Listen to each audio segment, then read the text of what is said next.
Carter, an ordinary office worker, was riding the bus home after work and watching a trailer for a major update to the game. The year was 2023, and with the development of technology, the quality of the game had improved, and the era of virtual reality games had arrived. Carter's lifelong game was Above Fantasy, or Above Fantasy for short. This game is less popular than those that came out around the same time. The reason is that the system of this game is so realistic that the difficulty level is quite high, and unlike other games where, thanks to donations, you can become stronger just by spending money, in the game Nadfont, you pay only when you buy the game itself, and there are practically no incentives for charging. There is a thing in which you cannot become stronger if you do not have the skills. Meanwhile, Carter had already returned to his apartment and closed the door. He threw the bag off his shoulder and quickly ran to the game capsule. It was these conditions of the game that attracted the guy to it, because this game is no longer just a nerd, but already a mega nerd. The guy leaned against the capsule, hugging it and saying that he wanted the work to be finished as soon as possible. And today, the game is getting its first major update in 3 years, and the scheduled time for the update is midnight, and it was only 7 in the evening. The guy looked at his watch and thought that he needed to get ready for now. He pressed a button on the capsule's body, and its lid opened, revealing a chair inside. Carter, taking off his jacket, climbed into the chair and put on his glasses, closed the lid, and a multitude of game windows flickered before his eyes. The capsule reported that iris recognition was complete, and therefore access was granted.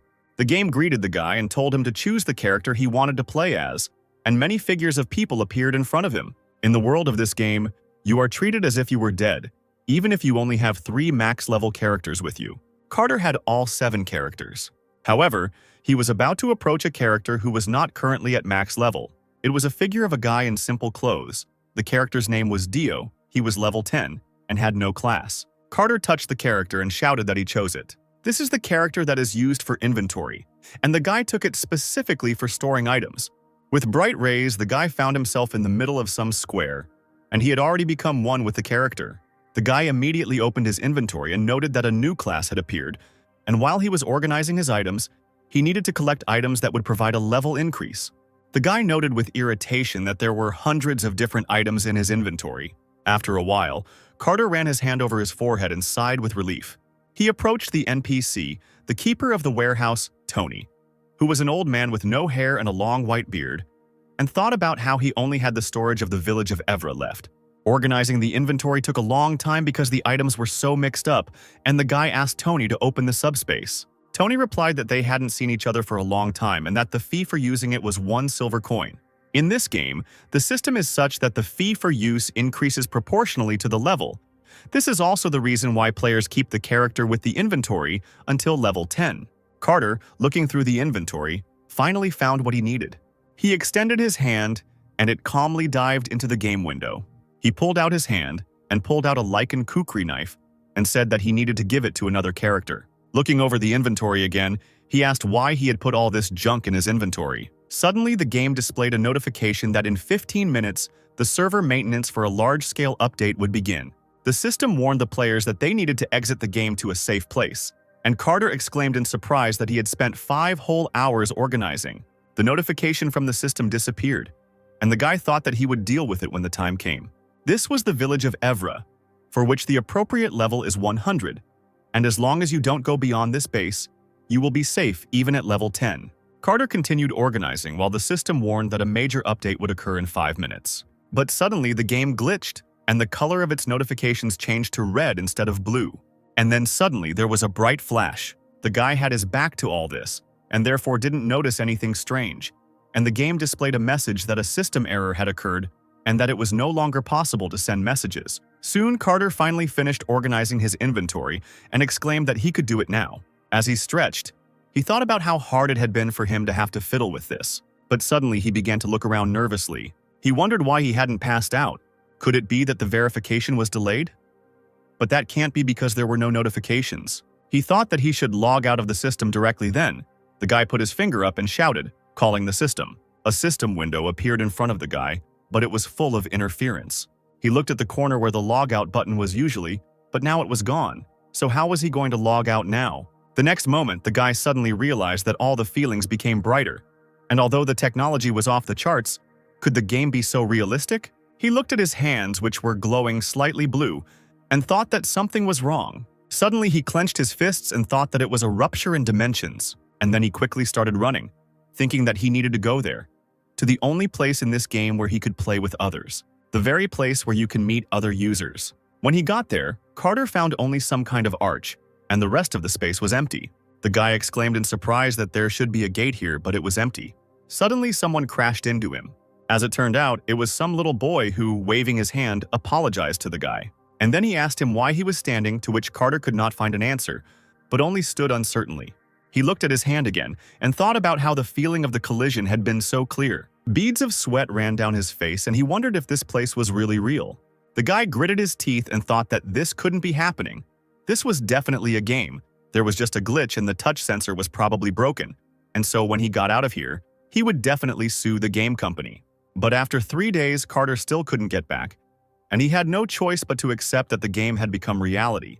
And he was also a character with a level 10 inventory. Meanwhile, a soldier on the training ground shouted for the others to put all their energy into it and swing their swords. Carter stood to one side, leaning his back against the boxes, while the soldier, turning to another, cried out how such a weakling could defend the village. After 3 days of struggle, the guy finally accepted the fact that he was now in the game. However, it hit him hard that he became his own weakest character. However, he could be glad that at least he had money. But still, the fact that he was in the game did not calm him down, and so he desperately grabbed his head, which one soldier noticed. Coming closer to him, he asked what Dio was doing here on the training ground. Carter smiled weakly as he looked at the man, who told him that he was just looking around. The soldier asked the boy how about training together, and he reached closer to the boy, in response to which the boy awkwardly laughed and stepped back, refusing the offer. And he himself thought about the fact that he didn't even have a class, so how could he train? Suddenly, he came to his senses and asked the man why they had suddenly started doing group training. Scratching his chin, the man responded by saying that it was all because of the waves. Even though Evra Village is a peaceful base where NPCs live, there are times when a wave of monsters comes to attack them. You can fight and level up in a team with NPCs, which is much easier than fighting alone, and this is the training system developed by the game company.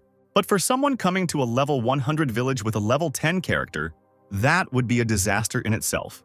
Realizing this, Carter thought that now was not the time to lazily grieve over the current circumstances. After all, it's not a fact that if he dies here, he will then return to his reality. Carter clenched his fist tightly and decided to himself that now he had to try hard. Afterwards, many game windows appeared around the guy. Returning back to Tony, Carter decided that he needed to properly locate his inventory first. He thought that if he changed his character, then he could also change his class. And after finding several scrolls, he concluded that he now had access to a martial arts master and an assassin. However, the guy's character stats were too low for him to change his class. But suddenly he found another scroll that was glowing with purple light. And he noticed that purple color could only be seen when the second stage title changed. The scroll opened, and as it turned out, it allowed you to change your title and move to the second stage depending on your existing status. And this scroll can be used at the altar of the Forgotten Temple. And the guy thought that he can't use it. But suddenly, reading the scroll again, he noticed with surprise that he could use it. Could this really be a hidden part of the game that he didn't know about yet? This game is more realistic than any other virtual reality game, and it has been carefully designed. The guy couldn't find a single bug, and the amount of information provided to users is much less compared to other games. To enjoy the game, you have to track down and find hidden content yourself, which is why there were a lot of bad reviews, but the guy actually liked it. Looking at the scroll, he thought that he had never heard of such conditions before, namely that one needed to be of class 1 or lower and a reputation of 500 or higher. So this was definitely a hidden part that no one had discovered yet. The boy rolled up the scroll and thought that the most important thing for him was survival. However, there are a huge number of secrets in this game that he has yet to uncover, and that makes his blood boil. The guy thanked Tony and quickly ran somewhere. Tony waved at him and told him to come again. Carter then headed to the mercenary guild of Evra Village. He entered the building, where there were already many people, causing the room to buzz with conversation. Suddenly, someone pointed a finger at Carter and asked if he couldn't see that there was a line. Looking the guy up and down, the man noticed that he was not the type of person who could easily afford such a place. Covering his nose because the guy smelled like a loser, the man asked what this pathetic man was doing in the mercenary guild. Carter walked up to the counter and threw something on it, and asked to be allowed to meet the gentleman. As it turned out, The guy threw an old Class A mercenary card on the table, which proves that he is a mercenary who has gone beyond the veteran level and reached the rank of expert. The girl standing behind the counter looked at the map in surprise. Others who were standing nearby also reacted very emotionally to this. Carter smiled as he thought about how they say that less than 0.1% of mercenaries have such a thing. And the guy had a plan that involved him using this seal to disguise himself as an A-class mercenary. And with the help of a cloak with camouflage charms, he will hide his true identity. Suddenly, Carter reached under his cloak, saying that he wanted to show something. And then he took out some kind of metal, and thought that this imperial metal was like a pass to anywhere. But if everyone sees her, then he has problems. Having shown the metal and put it back, he asked again whether he could meet with the gentleman. Meanwhile, the guy was thinking hard about whether they would ask him to prove anything. Suddenly, a step was heard behind the guy, and the man said that it seemed like an outstanding person had come to them. The man was very well built.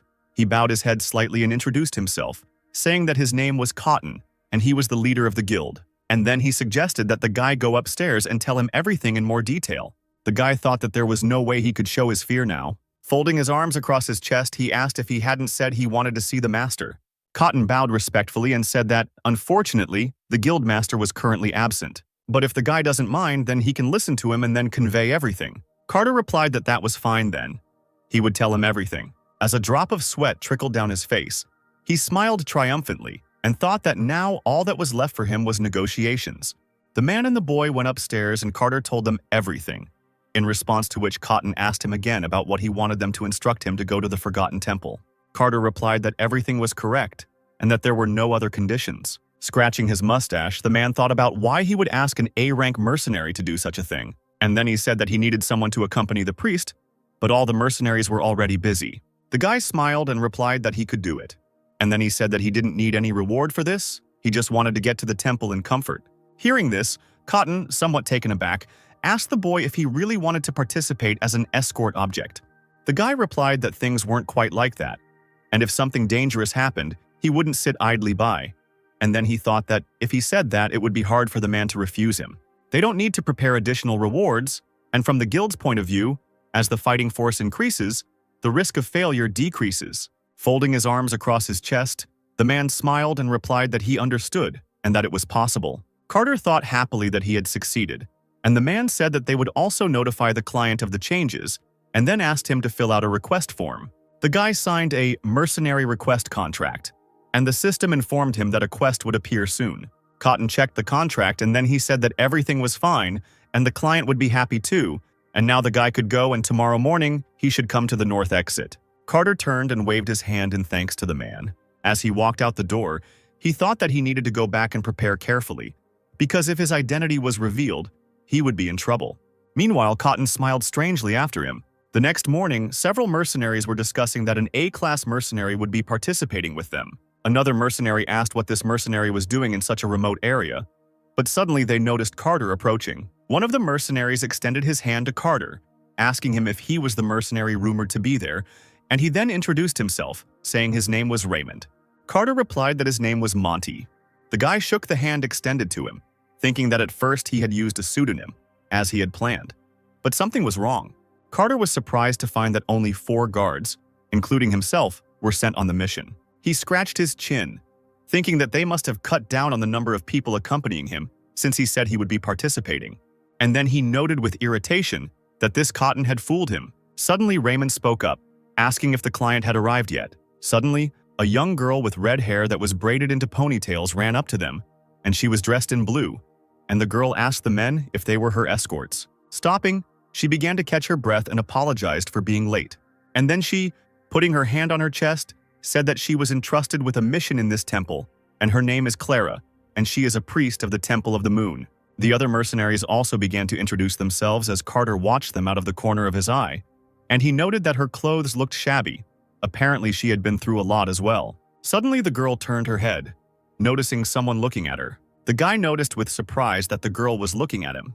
The question immediately popped into his head. Does he look suspicious? But perhaps she was looking at him out of curiosity, since it was not often that you met Class A mercenaries. And then they set off on their journey. After some time it was already dark, and they set up camp and made a fire. One of the mercenaries, pointing his finger at the map, said that tomorrow they would head towards this camp. And it's a bit of a detour, but it's safe, so they're not in any danger. Raymond agreed with the man and said that this was the safest way. But suddenly Carter, who was leaning against a tree, spoke up and said that they needed to take a shortcut. After all, if they go to Camp 3, they will stumble upon a cave there, with the help of which they will quickly get to the temple. Raymond approached the guy and said that they knew this area better, and the path to Camp 3 was still unclear. Carter replied that he could find a better way than he could with his eyes closed, and that it would be much quicker if they crossed the cave and went through the Danville woods. The man cried out that he didn't know what kind of monsters were living in this forest. The guy thought that he himself did not want to go there, but the longer they went, the more likely it was that he would be discovered. And then they will realize that he is not an A-rank mercenary, but just a level 10 character without even a class. He thought that he had to keep this in mind, and he had to never be afraid, and he had to break through. He had to act confidently. And then he firmly said that he was definitely heading towards the third camp. And considering the ladies' endurance, wouldn't it be better for them to take a closer path? And then he said that he was participating in this quest for fun, and time is money. Meanwhile, he thought that they must be very angry, since he himself asked, and now he is still indignant. And then he asked Clara what she thought. Awkwardly looking away, she said she wanted to go the faster route. The rest of the mercenaries sighed wearily. And then Raymond said that so be it, but if suddenly something gets out of control, he hopes that Mr. A. Ranga can resolve everything for them. Carter told them not to worry, but he himself was glad that he was able to so easily attract the girl to his side. The next morning, Carter got up and began to stretch, and then he noted with irritation that his whole body had become stiff. But if this were all a game, just one night of sleep would remove all his fatigue.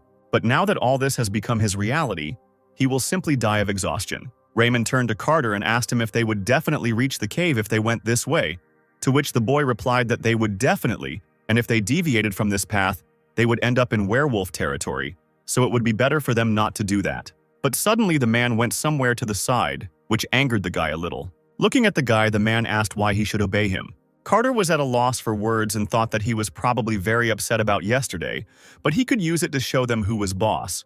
Sometime later, the mercenaries decided to stop for a short rest, but suddenly someone's loud cry was heard. It turned out it was Raymond, who was running from a werewolf, and the system reported that he was suffering from bleeding. Carter, noticing him, said with a smile that he had warned him to be careful. The other mercenaries, taking up their weapons, rushed to help their comrade, and one of them shouted for Carter to help them instead of watching. The guy waved his hand and replied that he had warned them, and therefore they should deal with it themselves. This statement angered the mercenaries, and one of them shouted that all he could do was talk. Folding his arms across his chest and smiling, he told Clara to stay behind him. And then, he thought that this was a great opportunity to test the strength of these mercenaries. A fierce battle began. The werewolf swung his claws and the mercenary defended himself with a shield. Carter thought that even though they were D ranks, they were still above level 100, and therefore these werewolves are not their opponents. And just at that moment, the mercenary struck. Suddenly, Carter glanced to the side and replied that Raymond had been attacked by 2 werewolves. His eyes darted the other way. He looked at the other werewolf and concluded that this one would die soon. Suddenly, the guy pulled out some small club from his cloak, thinking that he had demonstratively called himself an A-rank mercenary. And now it was time to show his cool side. The guy, throwing the weapon over his shoulder, walked forward, telling the girl that he had to help them. Suddenly, something hit Raymond on the arm, and Carter thought that these mercenaries had enough skills to catch 1 or 2 werewolves. However, if you don't have this skill, it will be difficult to finish the game without getting hurt. And as it turns out, it was him who hit the man on the arm. Carter walked past another mercenary and told him to retreat. The mercenary, confused, asked what the guy was talking about. Raymond turned around and asked the guy if he really decided to join when they had already caught everyone. And then he noted that being an A-rank mercenary wasn't that difficult back then. Carter replied that it must be them. And suddenly the eye of one of the werewolves lit up with a bright red flash. And suddenly something in this defense changed. It became even more frightening and wild. A huge shadow loomed over Raymond, causing him to freeze in fear and ask what was happening. Meanwhile, another werewolf hit the shield of another mercenary. From this blow, the shield broke into 2 halves, and the mercenary cried out that it was dangerous and they needed to retreat. But suddenly Carter hit the werewolf on the head with a sharp movement of his hand with his weapon, and then he told the man to step aside. Meanwhile, the werewolf, shocked by this blow, stood and looked at the sky, while stars circled around his head. And then the huge carcass of this beast fell to the ground with a loud sound. The mercenaries looked at the werewolf's body in surprise, because in their eyes, the guy defeated him with 1 blow. However, this trick uses the characteristics of magical beasts, The beasts enter a state of frenzy just before death, and in this state, their physical abilities are increased, and a certain amount of damage is negated. And the solution that the guy used against such a magical beast was to use a calming plant. The boy hit his palm with the weapon, thinking that he had applied this plant to the weapon, and therefore he had managed to overcome rabies. Suddenly he walked forward and told everyone else to step back. And since the guy remembered all the monster's habits, the difference of 100 levels no longer matters much. The werewolf attacked the guy, but Carter anticipated each of his blows. The first attack with claws goes from right to left. You need to dodge the second attack. When the distance increases, you need to attack head-on. The boy jumped up as the werewolf reached him, thinking that something like this would make the werewolf turn its back. After a blow to the head, the opponent cannot stay on his feet, and this lasts about 5 seconds. And then you can strike absolutely any blow. Raising his hand with the weapon up, Carter with a sharp movement hit the monster in the stomach, and then he struck the monster in the head, causing the monster's head to fall back and blood to spurt out like a fountain. And the next second, the werewolf's body fell to the ground, and the guy stood on it with 1 foot, while blood flowed down his weapon. He thought with a smile that by the time the werewolf came to his senses, he would already be dead. But he was able to put on a whole show. If the werewolf had been in a normal state, he wouldn't have been hurt, because the guy wouldn't have hit him. While Clara was healing the wound on Raymond's arm with her powers, Carter thanked her and said that he was indebted to his employer, to which the girl replied that everything was fine, because it was her job. Carter asked Raymond how he was feeling. Putting his hand on his chest, he said that it was his fault that he had chosen a dangerous path. And then he apologized. Awkwardly looking away and placing his hand on his head, the man replied that everything was fine, and it was his fault too. The other mercenaries were discussing amongst themselves that even if the guy was a bit rude to them, his skills were acceptable, and he himself wasn't that bad. Carter thought with pleasure that everything was going according to his plan, and he had managed to earn the gratitude, respect, and trust of the mercenaries. After some time, the team had already reached the cave, and Raymond said that everything was as Monty had said. But he had never thought that there could be a cave in such a place, and therefore, as expected, they should have listened to him right away. Carter replied that absolutely anyone could act as a guide, to which the man told him not to be modest. Raymond said that after completing the mission, he wanted to have a drink and listen to the guy's adventure stories, and the other mercenary asked him to tell in more detail how he got the Imperial Medal. Carter thought that he didn't want them to trust him so much, and he said that it was not time to rejoice yet. And then he said that this cave is protected from monsters, so they can stay here for the night. And then he suggested that the mercenaries determine the order of the night watch on rock, paper, scissors. After some time, Carter himself turned out to be the loser. He sat down on a stone and thought that everything was going very well, and he even won the trust of the mercenaries.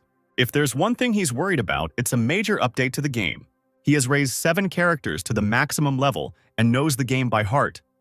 But this knowledge can become useless in an instant, so you must always think and act even in the worst-case scenario. While everyone else was already asleep, the guy lay down on his sleeping bag and said quietly, convincing himself that he could handle it. The next day they set out again, and along the way they encountered a wooden monster in which someone immediately made many holes. As it turned out, it was Carter. And the mercenaries began to clap for the guy, and Raymond admiringly remarked that this was amazing, because the Ents were falling helplessly. The boy smiled and looked at them, thinking that it was all because he used the herbal cure for the plague that he had invented while he was the owner of a max-level alchemist character. And then he thought bitterly that he would regret the experience he had before. And the system reported that all experience points would be cancelled because he had not changed his title. After some time, something suddenly attacked the mercenaries. However, the mercenary managed to protect himself with a shield, and Carter thought that there were creatures that would attack even if the medicine was sprayed on them. Suddenly, he told the mercenary that it was best to block the stalks of the husky and the ent, but not with a shield. At another point, while Raymond was swinging his sword, the boy told him that it was better to be more aggressive when fighting enemies with status ailments. After trying it, Raymond responded with admiration that it really worked. The others admired him as well, and Carter thought that he still instinctively gave advice. After some time, the team finally reached some large tree. Carter scratched his chin and noticed that it had to be around here somewhere. He started walking around the tree trunk, looking for something, and suddenly he made a sound. As it turned out, he was looking for some hole in the ground from which a faint glow was emanating. The mercenary asked the guy if he could get through this narrow hole, and he replied that he could, and that this was the shortest path to the temple. Raymond asked the other man if he thought he would get stuck, to which he replied that he said he needed to lose some weight. Carter, meanwhile, extended his hand to Clara and warned her to be careful. Blushing slightly, the girl placed her hand in his and answered affirmatively. Carter told her with a smile that they were going to fall now, so she shouldn't worry. The girl asked again. But the guy didn't explain anything to her, and then they jumped into this hole and flew down, while the guy was still holding the girl's hand. Sometime later, they finally landed somewhere. Sitting on the floor and holding her head, Clara asked what was going on here, and then she stood up and began to admire the decoration of the temple. Meanwhile, the rest of the mercenaries also landed on the floor with a loud sound, and Clara noted that there was space there, and now there was wall painting. Carter scratched his chin and wondered what these frescoes meant. They must be the main plot device and clues. Looking at one of the frescoes, he thought that, as far as he remembered, this fresco depicted a battle between an evil god and the moon. A battle between an evil god who follows the demon god, the source of chaos, and the moon god. Raymond also looked at these frescoes. Suddenly, he pointed to one of them and asked another man standing nearby what this fresco looked like, whether it was really an execution ceremony. The man replied that the other was an idiot, and that the fresco depicted an inauguration ceremony, and the man in armor was a knight. Suddenly, Carter pushed Raymond back and shouted for everyone to stop and step back. Looking at the fresco the man was looking at, he noted that they were different from the frescoes he knew. Suddenly, he remembered something, and he immediately thought about the fact that this fresco depicted the knight he saw in the trailer. Suddenly, Clara spoke up and said that it was a prophetic book. Putting her hands together, she said that she had seen many things in temples, but this was the first time she had seen something hidden in such a passage. Carter, remembering that Clara was a priest of the Church of the Moon, asked her what this phrase meant. Looking again at the phrase that was written on the wall, the girl replied that it was an ancient sacred language that was no longer used, and then she decided to translate this phrase. And the translation of this phrase turned out to be the words, "The end of the world has come." And Carter immediately remembered the trailer and the night from it. He immediately remembered the first verse of the song from the trailer, and it hit him. It dawned on him that a new event was currently taking place in the temple, in which he had not yet taken part. The guy thought that it was scary, but he still had to move on because it was the only way for him to survive in this world. Turning to his comrades, he said that they needed to go to the temple. As they walked further and further, approaching the temple, everyone admired the architecture. Suddenly, they noticed a statue standing on one knee and holding a spear in its right hand. Carter, looking at the statue, replied that first there was the fresco from the previous video, and now there is also the knight in armor from the trailer. Clara blushed a little and noted that it was a very beautiful stone statue. Carter said that he felt like she could start moving at any moment, and he himself thought that it would definitely happen someday. But Clara happily began to calm the guy down, telling him that there was nothing to worry about, because the church had already confirmed that there was no risk here. But the guy didn't believe it, but didn't show it. And he thought about how when an NPC comes along, everything changes. And if this statue is indeed the guardian of the temple, then he definitely did not come down to fight with it with such force, and will be killed in the blink of an eye. Suddenly, someone exclaimed that he saw an altar, and the system reported that they had entered the area of the lost ancient heritage. The system reported that the first condition of the quest had been successfully completed, and Clara meanwhile bowed to the men, thanking them and saying that thanks to them, they all arrived safely. The guy thought that the mission of accompanying the priest was completed, and the next goal was to change the character. And suddenly, the next second, the same scroll from which purple light emanated appeared in front of the guy, and it immediately opened. The boy's eyes widened in surprise, and the system reported that the hidden conditions of the ancient legacy had been fulfilled. And suddenly, the writing on the scroll began to glow, and everything around started shaking. Clara asked, confused, what was going on here? Meanwhile, the statue also began to shake and pieces began to fall from it. But suddenly, the statue's eyes glowed purple, and suddenly the entire stone flew away from it, revealing something black. Raymond, in a panic, drew the other's attention to the light emanating from the statue. Hearing this, Carter looked in that direction in fear and confusion. And as it turned out, now instead of a statue, there was a huge knight in black armor. Carter, seeing this, finally realized that this statue was not a guardian, and this is the Death Knight, an enemy that even level 300 players fight, a cursed paladin who transcends death. The guy chuckled and said that this was definitely not the kind of monster that would appear on a level 100 field. He pursed his lips as he thought about how there were more than 300 Death Knights on the level 100 field.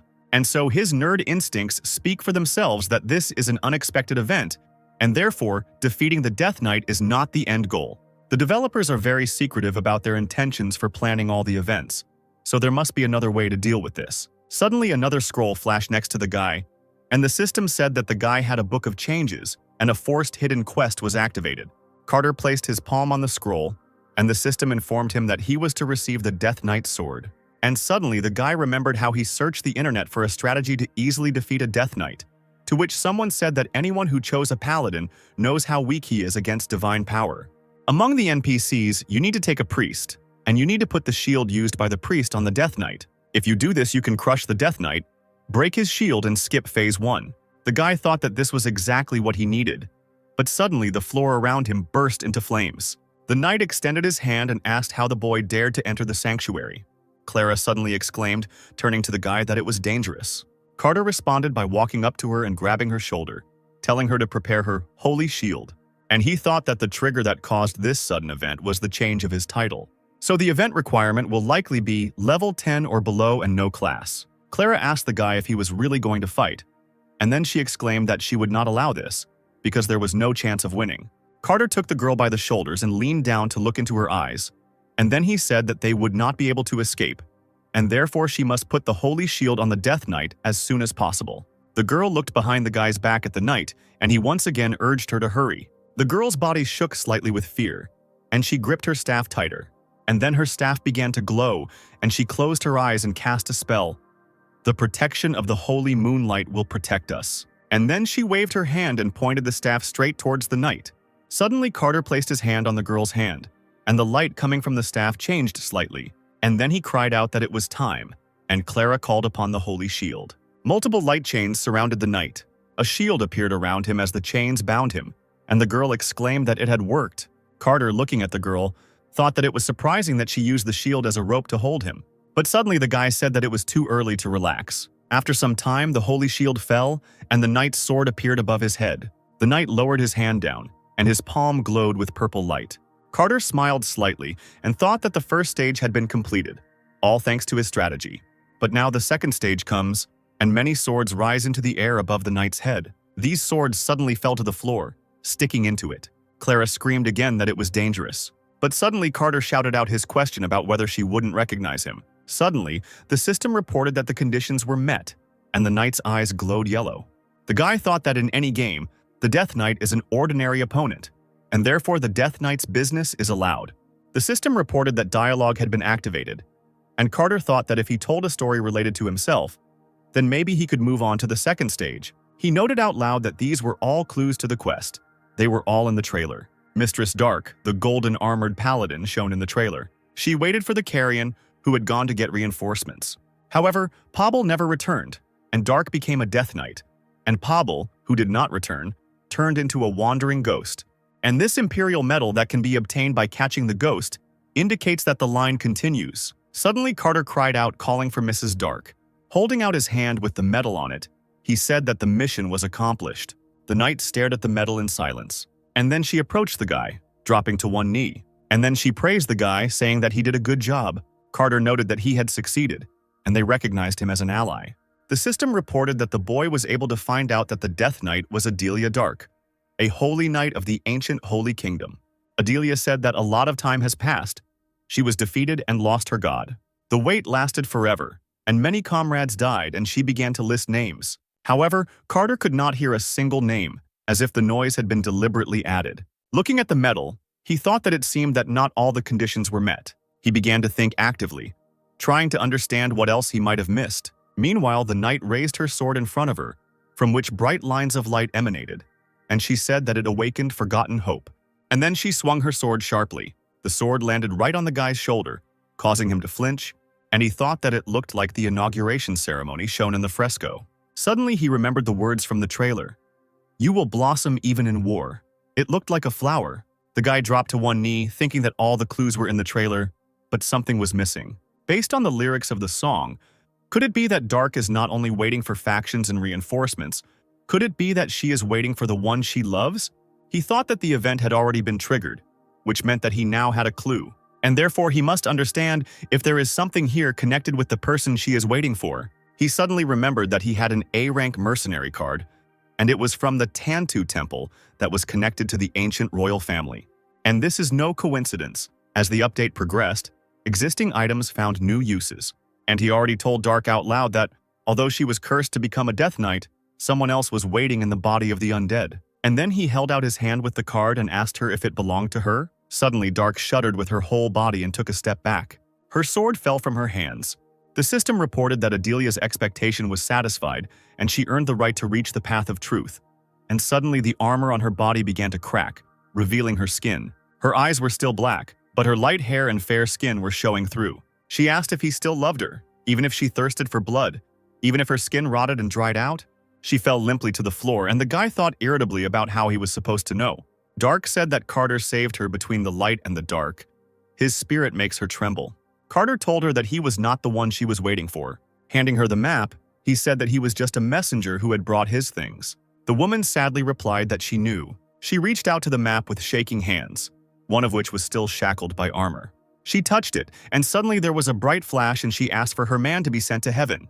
She, pressing the card to her chest and getting rid of the dark armor, smiled and said with tears in her eyes that he was her flower, her son, and her truth. Suddenly, the system reported that the story of the fallen paladin was complete, and the reward was the sword of the place of the ancient dead. The reward attribute was the energy of life. The system reported that the user's state was changing as new characteristics were added, and suddenly, the guy's entire body turned into static. He looked at his shaking hands, which were pixelated, and suddenly there was a bright flash. Suddenly, Carter, lying on the bed, opened his eyes. Standing up and looking around, he discovered that he was in his room. Smiling nervously, he said that it was all a dream. Because a game can't become reality? Suddenly, he remembered everything he had done, and the smile fell from his face. Looking at his hands, he wondered if he was sad to go back. But suddenly, he woke up again from someone's loud scream. As it turned out, it was Clara who later asked how the guy was feeling. Clutching his head, the guy noted that this was not a dream after all, and the girl shouted to the others that Monty had woken up. The mercenaries immediately ran to the tent where the guy was. Some fell on their knees before him, but they were all very worried about him. And now they were glad that he had woken up. Carter, annoyed, thought that those guys had run away as soon as the Death Knight appeared, but he only said that he was fine. The mercenaries left the tent, allowing the guy to rest alone. Suddenly, an icon with a new sword appeared above the guy's head, and he said that it was the first time he saw a detailed item. And why did it have such special restrictions? He thought while sitting on the ground that this was expected, but there were too many changes. He could only find out that the core of this update was the ancient Holy Kingdom. Carter swore under his breath. He thought that he had never imagined that his advantages would end like this, and since his life now depended on it, he needed to be more careful. Carter stood up and walked out of the tent. Clara, noticing him, asked him again how he was feeling, to which the guy replied that he was fine. And then he told her to take the mercenaries and complete the mission, and he had some business at the altar. Arriving at the altar, he took out a scroll from his inventory. Opening it, he thought that there was no longer any need to doubt. The system reported that the title is being replaced. Suddenly, he felt the very energy that the Death Knight had instilled in him, and suddenly he saw the sword she was using. Small lightning bolts ran from the scroll, and the system reported that the replacement was successful, and now his title was General. The system notified him several times that his level had increased, and the guy thought that experience points from the monsters he caught were accumulating, and he noted that this was the first time he had heard of such an increase. Looking at the specs, he noted that it was a normal level. So was he overdoing his expectations? Clara told the guy that they had completed the mission, and therefore they needed to return to the village. Suddenly, she asked him if everything was okay. Carter looked at her, smiled slightly, and said that everything was fine. After some time, they finally returned to the village of Evra. Raymond said that as expected, A-rank special training is not easy, and yet he feels stronger. Carter thought that he used it to level up. The man suggested that the boy return to the guild and report, to which he replied that he was tired and did not ask for a reward at all. Suddenly, Clara cried out that although the boy did not want to receive the reward, but since special circumstances arose, the Church of the Moon would provide him with a reward. Raymond told Carrier not to be so mean and offered him a drink. The boy thought he sounded like an older brother. And then he thought, he was attached to these guys, but now he has things to do first. And then he turned and walked away, waving his hand, and said that he had urgent business, and he himself thought that it would be better for him to stay away, since he had lied about his identity. The mercenaries looked after him with disappointment and sadness. Once he reached the room, Carter was finally able to remove his hood, and then he told himself that now he needed to seriously prepare. The reason he took such a risk and measured the title was because of the monster wave. Carter brought up the status window and a blue game window appeared in front of him. In this window, he noticed the class Forgotten Swordsman. and he noted that, as expected, this was the first time he saw it. He thought that it might be related to the Death Knight and Adelia Dark, because the red energy he received from the Death Knight was the key to the shift. He thought that he needed to calm down, because this wasn't the first time he was leveling up a character. I don't know anything. But suddenly he came to his senses. All other max-level characters have been leveled up following his path, but the difference now is that it's now a reality. Carter clenched his fist and told himself again that his yellow wave of monsters, and so he needs to focus only on this. He thought that now he needed to test the skills he had gained when he changed his title. The first skill was Vow of Liberation, which could neutralize all of the target's deviations by consuming the stamina of the one who uses the ability, and 10% of the caster's stats would be lost whenever he made a contract. Carter wondered if this was too risky. Isn't it a good skill to destroy characteristics? And if the subject is stronger than him, the skill won't work. And if he is weaker, it will be useless. Is that good? The next skill was Cutting. Carter asked in shock if this was just a normal hit. However, this was also a skill, so he decided to try it out. And suddenly the space under his feet glowed red. The wind picked up and the system reported that the skill would change accordingly depending on the player's status. The boy looked at his hand and noted that it was the red energy he had received from the Death Knight. Suddenly, the system reported that the power of the Forgotten Swordsman recognized the Seal of Fire, and the skill Cut was changed. Opening his eyes again when everything had become quiet, Carter saw a window in front of him that talked about the Firegrass technique. The guy thought that this was incredible. The skill development conditions appeared before him, the fourth of which was unknown, and Carter now understood why he had such a title. After all, his skills are now modified by the power received from the Death Knight. He noted that the Flame Essence, which is the condition for skill development, is stored in the inventory of one in another city. While packing his things, the guy thought that first of all he needed to level up to improve his skills. After some time, he reached a place where he began to kill level 83 armored turtles. He remembered that these monsters were big, but slow. Suddenly the turtle struck with its big paw, but the boy dodged and struck with his sword, thinking that if he dodged and aimed at weak points, the difference in levels would be easy to overcome. Carter was already level 36. After killing the turtle, he noted that it was not for nothing that he raised the sword to the maximum level. However, if he had a better sword instead of this basic one, he would have been able to do it faster, but he couldn't use the weapon he had in his inventory since it didn't match his level. Thinking that he still had a lot of work to do, he continued to kill turtles, raising his skill level. He had to go further because who, if not him? After some time, the guy's skill level was 38.4 out of 100. And after some time, Carter finally reached level 50 and he leaned tiredly on his sword. There were a lot of dead turtles around and the guy fell to his knees on the ground. His face looked tired and he thought that he was on the verge of collapse. But now he just needed to take the items and that was it. Meanwhile, there were 5.5 hours left before the wave of monsters. Meanwhile, the knights in the city were preparing with all their might for this wave of monsters. Meanwhile, they were getting closer and closer to the city walls. Having noticed them, the archers were ordered to stand at the ready. And then a multitude of arrows began to fly at the monsters from above. These arrows hit the monsters, sticking into their bodies. The knights were ordered to use shields, and they held them out in front of them, and a fierce battle began. The commander cried out that ranks number 3 were disorganized, and he ordered that this be corrected. He ordered the spearmen to remain in formation. Suddenly, someone quickly moved past him to have lunch, and then this someone, with a sharp movement of his hand, cut the monster with a sword. The knight, noticing this man, joyfully cried out that this was the mercenary Monty.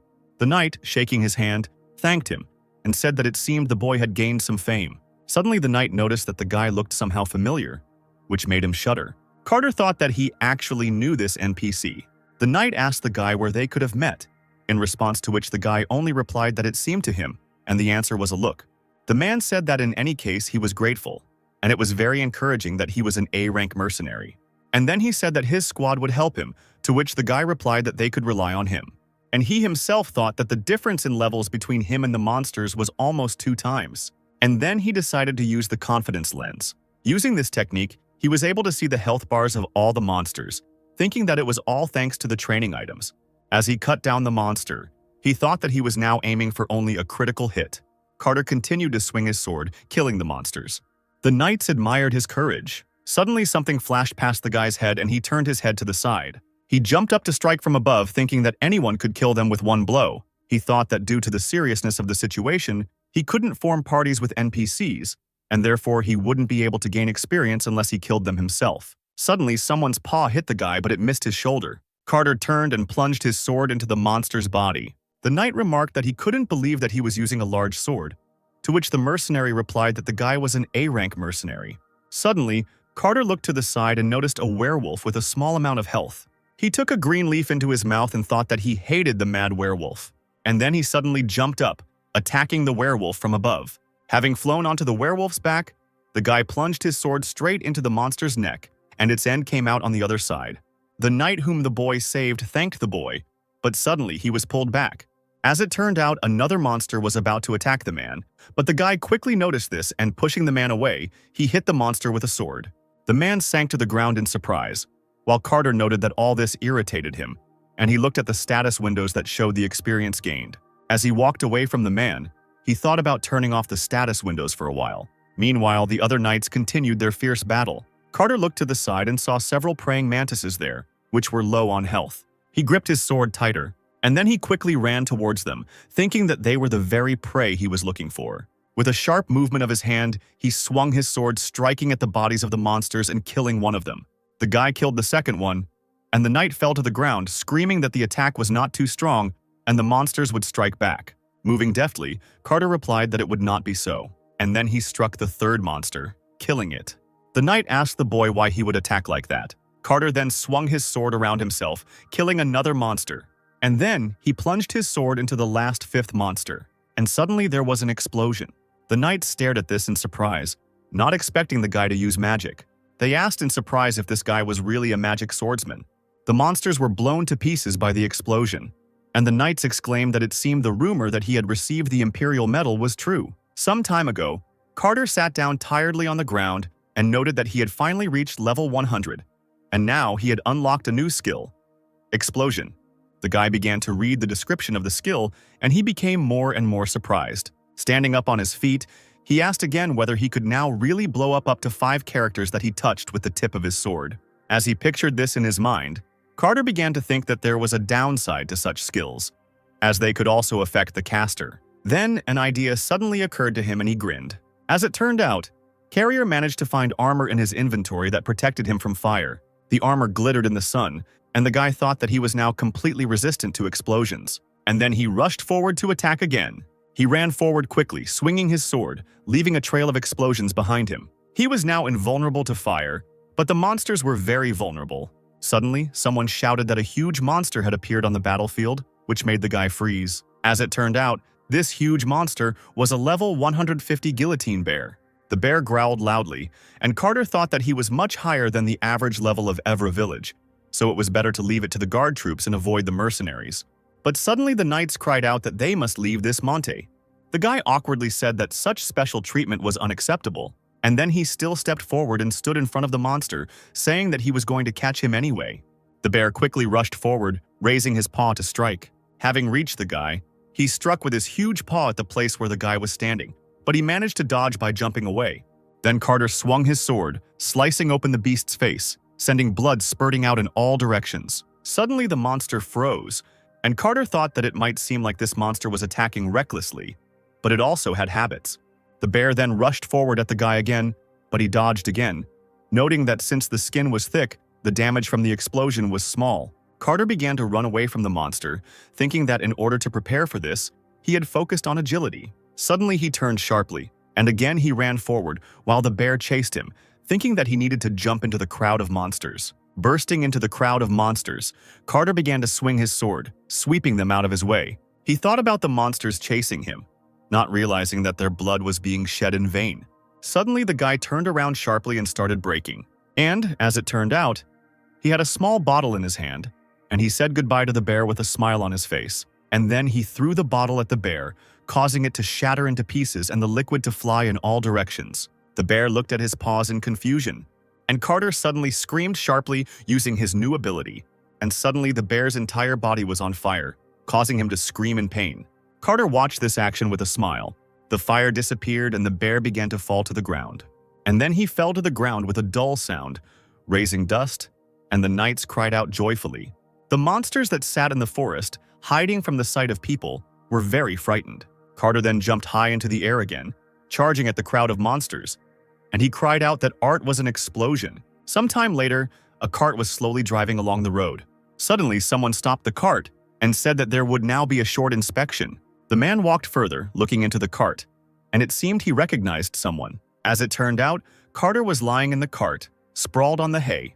The man happily said that he had heard of his activities in the village of Evra, and then he asked him if he was heading to River North. And then the man said it was an honor to meet him, and he looked forward to the next time, and Carter waved his hand awkwardly and laughed. The cartwheel hit the ground, and the system announced that they had entered the Paramount Plain. Sitting in the cart, Carter thought that it seemed like just yesterday he had no idea how a level 10 personnel could survive, and now he had already reached 80. He called up the skill development conditions window again and thought that choosing explosion was the right decision. He thought that now he was going to the storage in North River for the essence of flame. There, he would be able to take items into his inventory upon reaching level 109. Scratching his chin, he wondered what else he needed to do. And then, he turned to the cab driver and asked him if he could ask a question, to which the man replied that he could ask about anything. The guy asked if there was any news from the Empire, the man thought, and then he began to tell, saying that about 10 days ago, a group of bandits raised an uprising in the west, and the third prince also recruits troops for himself. Carter thought that he remembered going through this quest with another character, and that he might have established a relationship with the third prince of the Empire. The cabman said that where they were going, the number of missing people was increasing, and the Lord was having a hard time. Carter pulled out a silver coin and thought that it seemed like the plans were a little off. He thanked the man for the information and gave him a coin, and then he asked him if he could give him a lift somewhere. Carter climbed out of the wagon and removed his hood, noting that he found it frustrating having to hide his identity, and then he began to look into the distance at some plain. Carter thought that this place reminded him of some kind of hidden quest, and he thought of the cave he had reached, that it was a slave trader's cave in the mountains of Tyre, bordering the plains. Hiding in the bushes, he thought about how they were the reason people were disappearing in the North River area. He looked to the side, thinking that he was not going to get rid of them because of a special sense of justice. His goal is the elixir of agility, which can be obtained by defeating the boss. Carter pulled the hood back over his head. Meanwhile, at the entrance to the cave, two men were talking. One said that it seemed like the deal had gone very well.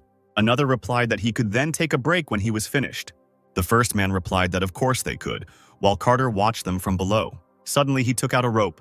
The man shouted that they should have fun today. Suddenly, a rope began to wrap around his neck, and suddenly this rope pulled him back. And then Carter jumped out of his hiding place.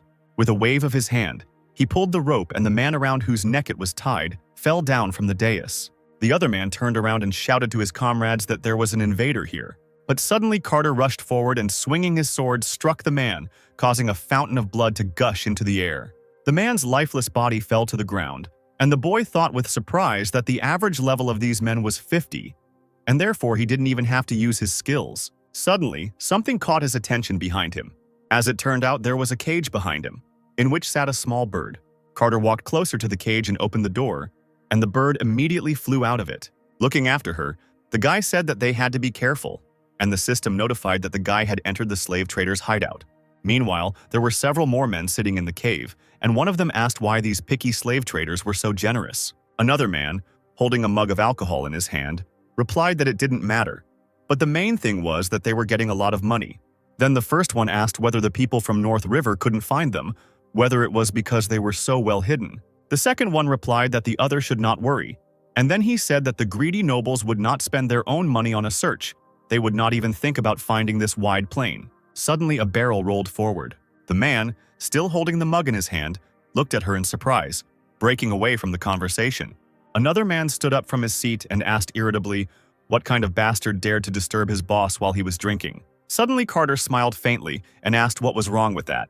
He approached the men, holding his large sword on his shoulder, and asked if the men had not drunk enough already. Suddenly, someone's hand fell out of the barrel that rolled into the cave with a quiet thud on the stone floor. The men stared at this in surprise, and then they rushed to attack the guy with knives and fists, screaming that he was a scumbag, and did he really think he could get out of here alive? The guy, still with a smile on his face, held his sword on his shoulder when suddenly a flash of light flashed. As it turned out, the guy quickly swung his sword, attacking the men who wanted to kill him. Others also tried to attack the guy, but they also ended up being killed by Carter. The body of one of the slavers fell to the stone floor right in front of their boss, causing him to stare in surprise. A small tremor of anger ran through his body, and he frowned and clenched his jaw. Carter lowered the tip of his sword, dripping with blood, and said that he had dealt with the rest on the way. He slung the sword back over his shoulder and told the man that he was the only one left. He grinned and said that this was all so exhausting and that they should finish it quickly. After some time, someone's bloody hand desperately reached forward, and its owner cried out, begging for mercy. As it turned out, it was the same boss of the slave traders. He was lying on the floor, trembling slightly, and he asked the guy what he wanted. The man tried to crawl further and further away from the guy, and he desperately cried out that he was only following orders. Carter frowned as he looked at the man and thought that he knew this man had to die. He thought that, however, he felt unsure. But still the guy raised his hand with the weapon, and he asked the man if he ever felt sorry for anyone who deserved to die. And then suddenly blood spurted in all directions. After showing himself a little, Carter found a small key with blood dripping from it. Straightening up, the guy looked around the room in search of the chest to which the key belonged. He crouched down in front of the chest and inserted the key into the keyhole and turned it. The chest opened, and Carter took out a potion of agility, and the system announced that, thanks to the potion of agility, the stats were increased by 5. Carter pulled the cork out of the bottle and began to drink the contents. Having finished it to the bottom, he happily noted that he felt that all the fatigue was gone, and the system notified that the dexterity indicator had increased by 5. Carter told himself that it was time for him to hit the road now. But suddenly he heard someone's voice asking if there was anyone there. Touching the wall of the cave with his palm, he thought that he heard a voice coming through the wall. The boy scratched his chin and thought about the fact that the slave trade was over, so there shouldn't be anyone else here. But suddenly someone's image appeared in his head. After walking around the cave for a bit, Carter found the very place he needed to go. He touched the wall of the cave with his hand, and suddenly everything around him began to shake. And after a few seconds, a passage opened right in front of the guy. Moving forward, Carter looked around as he passed the cages in which people were sitting. These people were unusually thin and weak. They could hardly hold their heads up. They were dressed in some kind of rags and looked more like the dead than the living.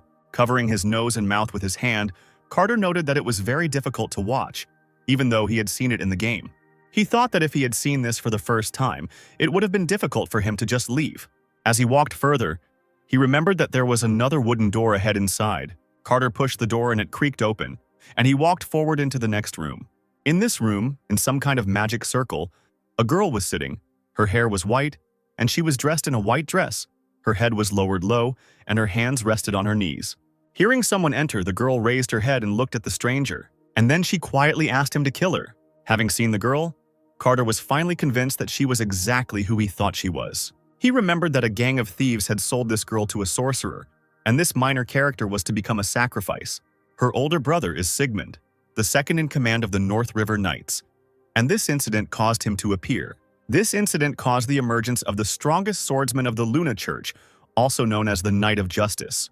The boy folded his arms across his chest and thought that the death of this girl named Sepia was therefore one of the most important events. And it's not that the players didn't try to save her, it's just that no one succeeded. Not a single potion helped her free herself, because there is a status ailment called the Brand of Death. Taking up the sword, Carter thought about how this girl was considered a character whose death was inevitable. Sepia repeated her request once more.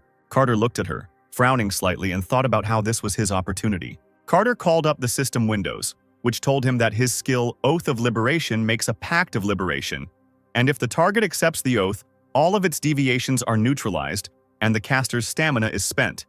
And after that, the target becomes dependent on the caster, and 10% of his characteristics are spent with each contract. Carter's gaze caught on the words that all deviations in the target's status were neutralized. He thought that he didn't yet know if this skill could remove the stigma of death, but for some reason he was sure that it was possible. However, there is one problem, namely that 10% of the characteristics are consumed.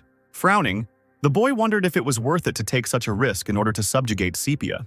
But suddenly he came to his senses and his eyes opened wide. He asked himself what he was thinking about just now. He thought about being in a game, but he shouldn't forget that this is now his reality. He caught himself thinking that a man was suffering before his eyes, and he was standing there, lost in thought. And he immediately remembered how, without a twinge of conscience, he had chopped down slave traders. Gritting his teeth, he thought that he was not like them at all. He was not a monster. Suddenly, Carter got down on one knee, approaching the girl. He looked at her seriously and said that he would save her. The girl looked at him in surprise, and he told her that there was a way to remove her curse. He spread his arms and asked her what they should do. After being in shock for a while, Sepia finally collected her thoughts and nodded silently, her face looking insistent. Carter smiled in response and extended his hand to her. The girl placed her hand, shackled, into the boy's hand. The system reported that the Level 1 Liberation Oath had been used and the subject had accepted the contract, and suddenly everything around was filled with bright light. The system informed him that stamina was consumed depending on the status condition, and if the guy ran out of stamina, the contract could become invalid, and it asked if he wanted to continue, to which Carter immediately replied that he did. And the next second, this light became even brighter. Carter closed one eye and gritted his teeth, asking what the hell was going on here. Meanwhile, the light became even brighter, filling the entire space of the room and blinding the guy and the girl. The system reported that a hidden quest, Saving Sepia, was discovered. After a while, Carter slowly began to open his eyes. He remembered that the light burst out of his hand, and suddenly a hidden quest appeared. But, as it turned out, the guy woke up not in the room. Somewhere, a whole crowd of monsters was running, some of which were flying from above. Knights in golden armor ran towards them. Suddenly, Carter noticed a pattern on the helmet. He thought that this was the first time he had seen such a pattern. Suddenly, a three-headed dog appeared somewhere. Suddenly, something exploded in the dog's mouth, and Carter thought that if this continued, he would lose. But suddenly, a bright flash appeared somewhere above, and a girl appeared in the sky. Suddenly, Carter noticed that she was looking at him. The girl closed her eyes and blessed the boy, telling him that the radiance would come with him. But the next second, Carter suddenly rose from his spot on the floor, asking what it was. Standing up and sitting up, he saw that Sepia was lying on the floor in front of him in a magic circle, and he wondered if this vision was connected with this girl. This led Carter to speculate that Sepia was more than just a minor character. Suddenly, system windows appeared, which said about the secret quest Save Sepia. The system reported that the amount of stamina absorbed by the oath is 90%, and the loss of the caster's characteristics after taking the oath is 10%. The system asked Carter if he would continue with the contract, to which the guy agreed without hesitation. The system reported that the player's power was beginning to be deprived, and the guy's body was enveloped in some kind of glow. This glow also enveloped the body of the girl, who was still unconscious on the floor. Carter thought that he was beginning to feel a surge of strength, but then he coughed up blood, and he raised his hand to stop the flow, and the system notified that the player's health was less than 10%. However, the guy's hand couldn't hold back the blood that continued to spurt out of his mouth, and he thought, had he really overestimated himself? Having said how much pain he was in now, he thought about how it wasn't just the numbers that were going down, but the pain was spreading throughout his entire body. Meanwhile, Sepia woke up and began to slowly open her eyes. Carter's body was shaking slightly at this time. He raised his hand to wipe away the blood, and noted that the pain was disappearing, and this red energy was so warm and gentle. As it turned out, this was the work of Sepia, who again fell into unconsciousness, and the guy wondered why on earth she was doing this for him. A drop of blood flowed down the boy's chin as he pressed his hand to his chest, and the system notified him that he had successfully completed the secret quest, Saving Sepia, and that his Oath of Liberation skill had been raised to level 2. Slowly rising to his feet, the guy said how terribly painful it was for him, and there was a pool of blood on the floor in front of his feet. And then he took the girl and threw her arm over his shoulder, and, grabbing her by the side, he began to leave the room, saying that he needed to move her to a safe place. The girl, still unconscious, saw a dream. Turning around, she noticed a guy and she asked him if he was her brother. The silhouette didn't answer, but simply silently extended his hand. The girl, looking at the guy, thought that he was not her brother because her brother had silver hair. However, she was not afraid of him at all, but rather the opposite. Suddenly, Sepia opened her eyes and stood up abruptly. Touching her head with her hand, she noted that her head was so clear now, and she didn't feel any pain at all. When was the last time she felt so good? Looking forward, she saw Carter lying on his side, with several empty glass bottles in front of him and traces of blood on the ground. Slowly crawling towards him, she wondered why this man would risk himself to save her. Maybe her brother had sent him. She looked at his face closely and noted that the guy didn't look like a knight from North River. And besides, his sword remained perfectly clean, and therefore it was clearly not sent by her brother. Here, Carter slowly opened his eyes. The eyes of the girl who was very close to him widened in surprise. With a red face, she immediately jumped back. Carter sat up with an impassive face and thought to himself in surprise that he had somehow managed to doze off. After some time, having recovered a little, Carter extended his hand to the girl and introduced himself with a smile, saying that his name was Dio. Sepia, looking away, weakly offered his hand in return, and also introduced herself, and then thanked him for saving her. Looking at the guy, she still decided to ask if he had come here for her at her brother's request. Carter hung for a bit, not answering this question, and he himself was thinking about the fact that there is no information about Sepia, because she is a character who simply disappears from the game. All he knows about her is that she is a victim, and Sigmund's younger sister. He thought that even if he pretended to know Sepia or Sigmund, everything would only get more confused. And so, after a long period of silence, he still asked her who her brother was. The girl looked away in embarrassment, her cheeks still flushed, and she quietly asked him why he saved her then. Carter swallowed nervously and thought about the question the girl wanted to ask, namely why he risked his life to save someone he had never seen before. And then he noted that it was better for him to remain silent. But Carter could not remain silent and said that he wanted to hear words of gratitude. After a while, they were still sitting in their small camp by the fire, and Carter thought that this was all strange. What was strange was that they had already talked a little, but as it turned out, the girl did not remember anything. He thought about how Sepia had made a contract with him and submitted to him, and therefore she would have many restrictions for a long time. And then he looked at the system window of her characteristics, and, as one might expect, in it he could see that it had the characteristics of submission, obedience, solidarity, and destruction. He thought that listening meant suffering when disobeying orders, solidarity meant suffering when going beyond a certain distance, and destruction meant death when breaking an oath. His face warmed up a little, but then he smiled wryly, thinking that the restrictions were much stricter than he thought.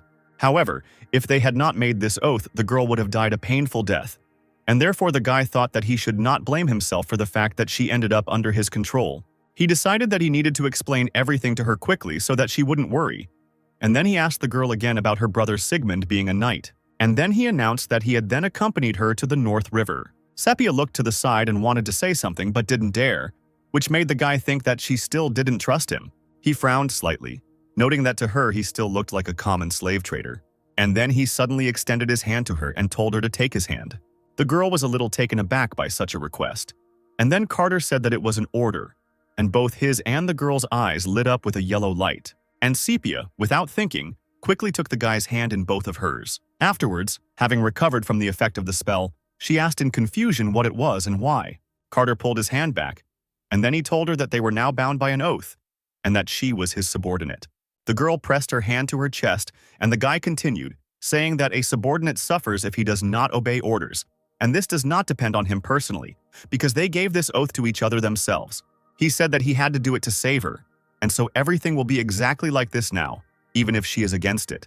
Carter, having finished speaking, frowned and looked at the ground, and he thought that the girl probably wouldn't want to follow an unknown wanderer, and even if she were to reunite with her brother, she would have to leave him again to go with her new master. But to the guy's surprise, the system reported that Sepia's trust had increased by 3 points, and the girl said that she already owed her life to him, and therefore she was ready to follow him. With a smile on his face, Carter noted that he was glad that she understood and accepted it so quickly. And then they decided to go to the North River as soon as possible. Meanwhile, a man asked a shaking subordinate, who was lying bowed on the floor, if the victim had really disappeared. The subordinate raised his head and replied that when he arrived there, all the bandits were already dead. In response to this, the man sharply raised his hand upward, causing chains to begin to wrap around the other man's body. The irritated man asked if the other knew how important it was to keep an eye on the victim. And following these words, the chains glorified the body of the subordinate, causing blood to spurt out of his mouth like a fountain. The man thought that at first the girl was caught only to deal with the annoying Sigmund, but she turned out to be an archmage, which immediately changed the intention to her. And if they let her go, then the sacrifice will increase from 3 to 7. In a rage, the man raised his hand with the weapon up to strike. After some time, another man in a cassock ran into the hall, and he exclaimed that they had found the place of sacrifice, which meant that they had not gone that far from the cave. The man named Victor walked forward with a confident step, and he told them to follow everyone, and he himself would tear the neck of the bastard who took their victim with his own hands. Meanwhile, the sun was already setting, and Carter sat down on a rock and began to think that Sepia's health had not yet fully recovered, which is why she was moving slowly. The guy had a bad feeling that they needed to get out of this place as soon as possible. As it turned out, the guy was called by Sepia, and hearing this, Carter shuddered and broke away from his thoughts. The girl said that he told her that he was a traveling mercenary, and then she bombarded him with questions about where he got such strength from, because she had never heard that such a curse could be removed, and she knows that not everyone can take an oath. Carter thought that she was asking questions just to get some energy, and he answered hesitantly, saying that he got this power from some temple. However, Sepia didn't really believe it, and the system reported that her trust had decreased by 1. Noticing this, Carter thought with annoyance that he had only just raised the trust level to the maximum. He told her to tell him how she was caught. The girl, without looking at the guy, asked him if this was an order. Carter threw up his hands and exclaimed in response that, of course not. He said that she doesn't have to tell him if she doesn't want to. Sepia brought her hand to her face, hiding her smile, and thought that maybe this guy wasn't as bad as she thought, and her trust increased by 1. And then she said that she had nothing to hide from the man who saved her. But suddenly Carter grabbed her wrist and pulled her closer to him. Not understanding what was happening, Sepia asked why he had grabbed her so suddenly. But the guy just told her to look back, and the girl turned her head, and she could see some dark trace which was almost in the place where she stood before. Noticing this sign, she exclaimed that she knew this dark energy. As it turned out, this dark energy was the same one she could feel in the room where she was being held. Victor stepped forward, surrounded by his subordinates, and said that it looked like he was going to have problems. Carter quietly said Victor's name, and Victor asked him in response if he knew him. And then he noted that the guy recognized his mark. Carter stepped forward, shielding Sepia, and the man said that this guy, who looked so neat, like a nobleman, was touching what belonged to him without any fear. With a smirk on his face, Carter responded by telling him to take it as he wanted. And the guy, with a sharp wave of his hand, threw something towards the man. As it turned out, these were some wooden blocks with a red symbol depicted on them. And then, when these bars touched their targets, they exploded. Carter chuckled and noted that Victor had that power too. As it turned out, these explosions did not affect the man at all, and he asked the guy if it was funny. Carter thought that the man didn't have any serious injuries after all. He was a third circle wizard. However, Victor had not yet reached the 5th circle, having placed Sepia on the altar as a sacrifice, and the 3rd circle was equal in strength to his 80th level. And so the guy thought that he could win, and in the meantime, something was flying at him. By tilting his head slightly to the side, Carter managed to dodge the swift attack, and then he rushed forward with the sword that lay on his shoulder. Victor's subordinate, who was casting the spells, noted with irritation that the boy was faster than he thought. But the next second, Carter found himself face to face with the man. And then, with a sharp movement of his hand, he swung his sword, striking the man's chest, causing blood to gush out like a fountain. The other subordinate responded by clasping his hands together to cast a defensive spell. But this did not stop the guy, and he struck the shield. As it turned out, the blow cracked the spellcaster's shield, and Carter's sword passed further, cutting through the man's chest. Victor's other subordinates cried out that they needed to protect their boss until the magic circle was completed. But Carter threw his wooden blocks down again, causing explosions to thunder near the men. Jumping up to attack the other opponents, the boy noted that he had 3 more ahead of him. He swung his sword again, cutting a deep cut into the chest of one of them. Noting that there were still 2 left, he swung his hand sharply to the side, cutting the other man's body in 2 and noting that there was still 1 left. Meanwhile, Victor raised his hand up, and some kind of glowing sphere appeared around it, and glowing lines spread through the air. A magic arrow was sent forward, and the man said that this spell would pursue the target to the end, no matter how long it ran. And the man joyfully exclaimed that now it was the end. However, the man's spell did not achieve its goal because the boy shielded himself with something black. With a smile on his face, Carter took a deep breath, and it turned out that he had shielded himself with Victor's subordinate. And then he mockingly noted that fortunately this blow did not hit him. And then he said that this warlock's ability to aim would hit him. Victor cried out in irritation, and glowing flashes appeared from his body, filling the space around him. With a smile on his face, Carter decided to use the explosion again and said how stupid it was, and asked him if he could hit him with the flash. And then, with a sharp movement, he threw something engulfed in flames at the man and noted that, since this was only the 3rd circle, the spell worked slowly. Victor responded to this with irritation, saying that if he had Sepia, he would have already reached the 7th circle. Carter frowned and said that the man's limit was only 5 laps, no more. This made Victor even more angry, and he began to conjure some kind of glowing sphere near his chest. Carter jumped up again with his sword in hand to attack the man, and he decided to hit him with an explosion again. And this explosion reached the man's body. A bright flash shone in front of the guy. The man's entire body was immediately immersed in fire. Landing on the ground, Carter stood up to walk closer to the man engulfed in flames, wanting to finish. But suddenly something made him stop halfway. Looking at Victor, who was screaming in pain, he wondered what this strange feeling was.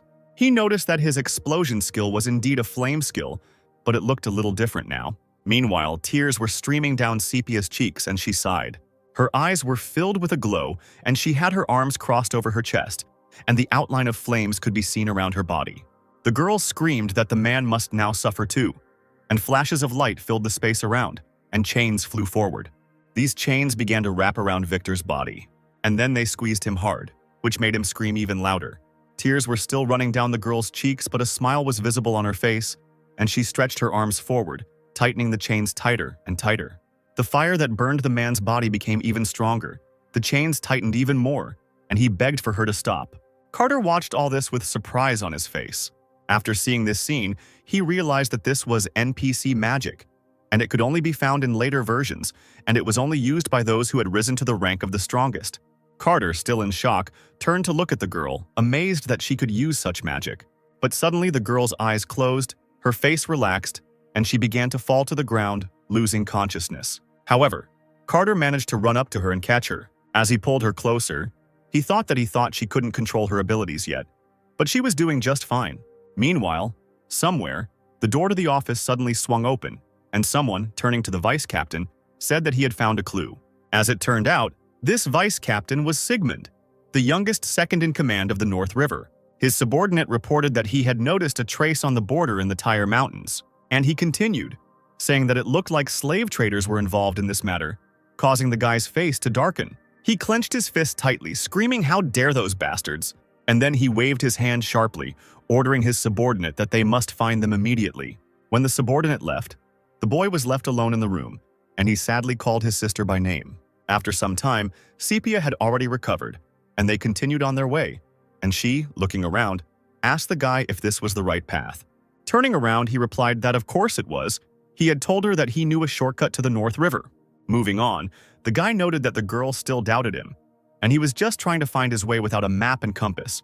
He didn't want to lose her trust, so he should keep quiet, but he thought he would have to protect the girl, so he didn't expect her to have such power. Carrying the girl on his back after the battle, he looked at her stat window, which was normal, but her class was still hidden.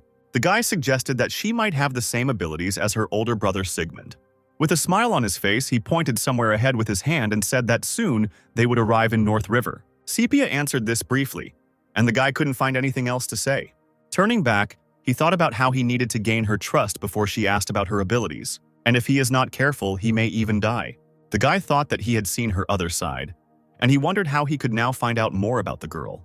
And he decided that he had to try to gain their trust. After some time, Carter raised his voice and called the girl by name. Turning around, he said with a serious face that he needed to tell her something. And then he asked her if she was a heretic. This question caused a negative reaction from the girl, and the system reported that her trust dropped by 5 points. Meanwhile, within the walls of the Atron Cathedral, a girl was walking, her red hair, braided into 2 ponytails, fluttering behind her with every step. The man in blue robes placed his hand on his chest and thanked the girl for her work. As it turned out, this girl was Clara, and she accepted this gratitude with a smile.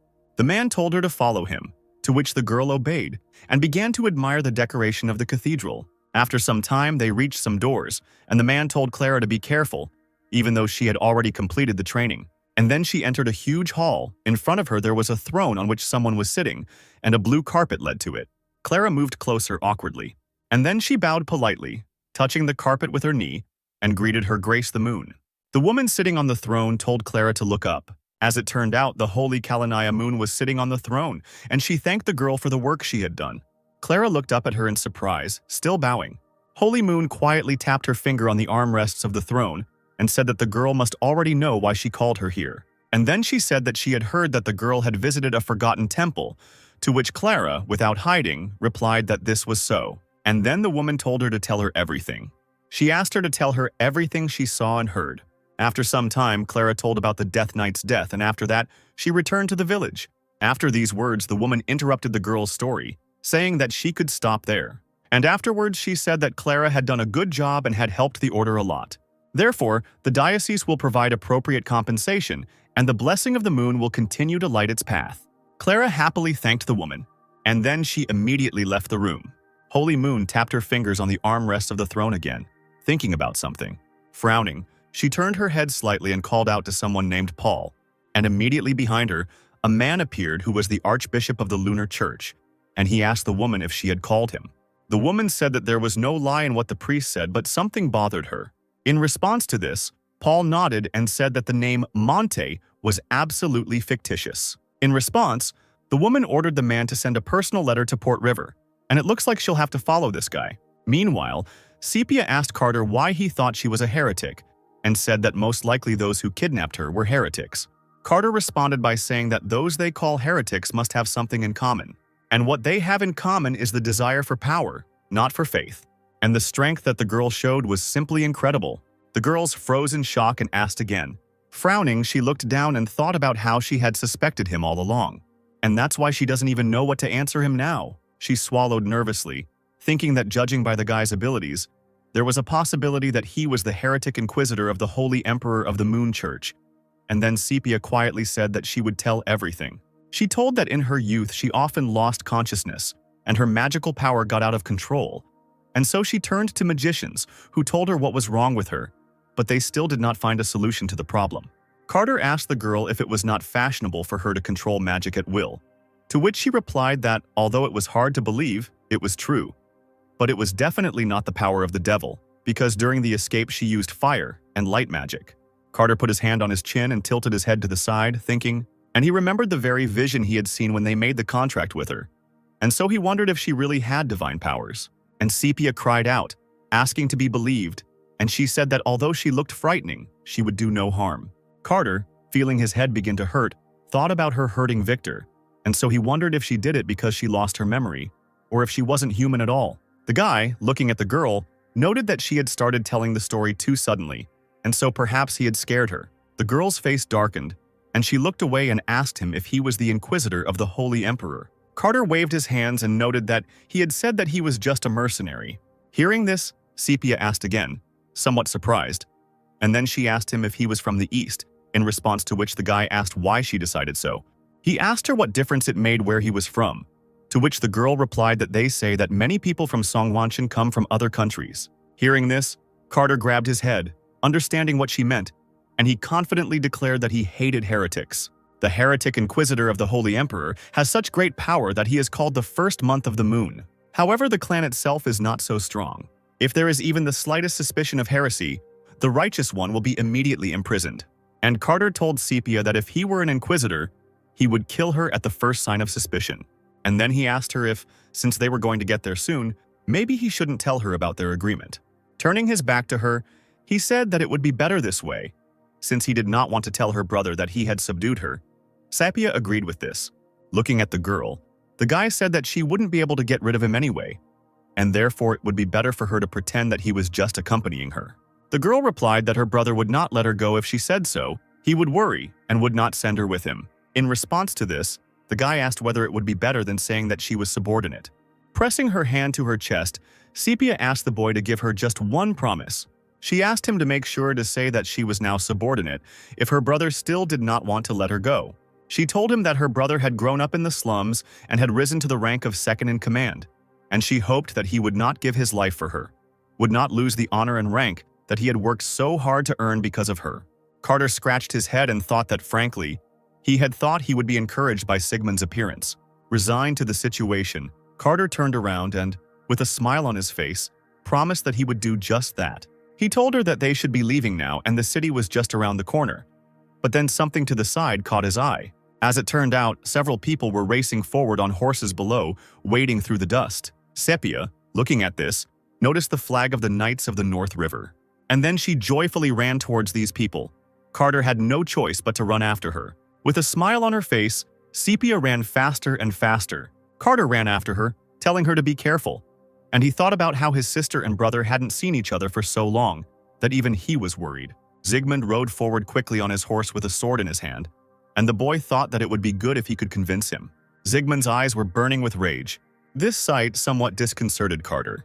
Sigmund continued to rush forward madly, and he cried out for the boy to die. Then he pointed the blade of his sword straight at Carter, but he managed to draw his sword and block the blow. Flying back from this blow, he irritably asked why he was suddenly attacked.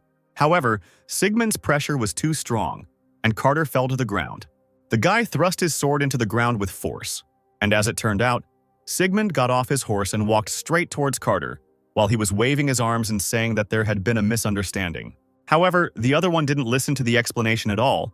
He just swung with the intention of killing the guy. The blade of the sword passed right over Carter's head, but he managed to dodge it by bending back, but the sword still caught his hair. He didn't have to wait long for the next blow, but this one also didn't reach its target because he blocked it with his sword. Sigmund swung his arms with force, causing Crater to fly back and the sword to fly out of his hands. And as it turned out, the blow of the guy's sword grazed his cheek. Already sitting on the ground, the guy, clenching his teeth tightly, looked back. Behind him, he saw several knights on horseback holding flags in their hands, as well as ordinary knights standing at the ready, and behind them stood Sepia. Turning his head back, he smiled crookedly and thought that he did not expect any help. Gripping the sword firmly with both hands, he stood up from the ground, thinking that Sigmund was clearly not yet mature enough. And then he thrust the sword into the ground with force, and a barrier appeared around him. However, this could not stop Sigmund, and he rushed forward, asking what kind of nonsense the guy was talking about. But his blow landed on the ground because Carter managed to dodge it by jumping up, and then the guy flew down, kicking the knight in the chest. However, this was not enough to defeat him, and Carter landed on the ground nearby. Sigmund noted that this was the first time he had seen such precise technology, but suddenly his eyes glowed yellow and he asked about it. However, something suddenly flew into the guy's temple, stopping his attack. Sigmund turned around irritably and asked who did it. As it turned out, it was Sepia, who was now looking seriously at her brother, her hands on her hips. Sigmund asked in shock why his sister did this, and Carter thought that the guy was obviously shocked, and it was probably because they were close relatives. Sepia pointed her finger at her brother in irritation and exclaimed, asking if he had really gone crazy and wanted to kill her too. Both Carter and Sigmund looked at the girl in shock, and her brother asked what he was talking about. Realizing that she had spoken too soon, Sepia reached her hand to her face. She covered her mouth with both hands, and Sigmund asked her, spreading his arms, what it all meant. After some time, they finally reached the North River. As it turned out, Carter had already told about himself, and Sigmund asked the guy again about how he had arrived from the east, cured Sepia of the curse using Eastern magic, and dealt with all those magicians. Sigmund asked if he had understood everything correctly, to which Carter replied that that was exactly how it was. Looking at the guy, Sepia thought that he was lying so confidently, but there was nothing to be done if they wanted to convince her brother. Placing his hand on his chest, Sigmund apologized to Carter for attacking so suddenly, and then he remarked that it was surprising that he was so strong, and he asked if everyone from the Eastern continent was like that. Carter thought that, as expected, doubts were not so easy to get rid of. Placing his hand on his chest, he replied, saying that if he was able to cross the sea to get to them, then he had enough strength to defend himself. And he noted that Sepia's curse was not yet completely cured. He said that as a temporary cure, he used the treatment from the Eastern continent, but Sepia could not be saved from the curse so easily. Clenching the hand that was resting on his leg into a fist, Sigmund asked if there was a way to completely cure his sister. Carter grinned and replied that of course there was, and he confidently declared that he was the best from the East, and therefore he could do it. Sepia stared in absolute shock at the guy who lied so brazenly. Carter said there was a similar case in his hometown, and they called it intangible poison. Treatment requires constant monitoring of the patient's condition, because prescribed medications are constantly changing, and it will take a long time to find them. Sigmund asked the boy what would happen then. In response to this, Carter said that then Sepia should go with him. The knight jumped up from the couch and shouted that he would not allow it, and that he just needed to get the medicine. Shaking his head, Carter said that, unfortunately, without him, they wouldn't be able to find the cure, and if they delayed the search, things would only get worse. In response to this, the guy cried out that even despite this, he could not let go of Syria. Suddenly, the girl gently touched her brother's hand and called him, and she assured him that everything was fine and that she would definitely return. Sigmund turned to look at his sister in confusion, and Carter only sighed tiredly. Taking her hand, Sepia's brother told her to go to her room and rest, as she would be tired for a long time, and he would talk to the master alone. The girl agreed with a smile on her face and said that she was so pleased to have the opportunity to spend time with her brother after so much time. And then she stood up from her seat and began to walk out of the room, passing Carter.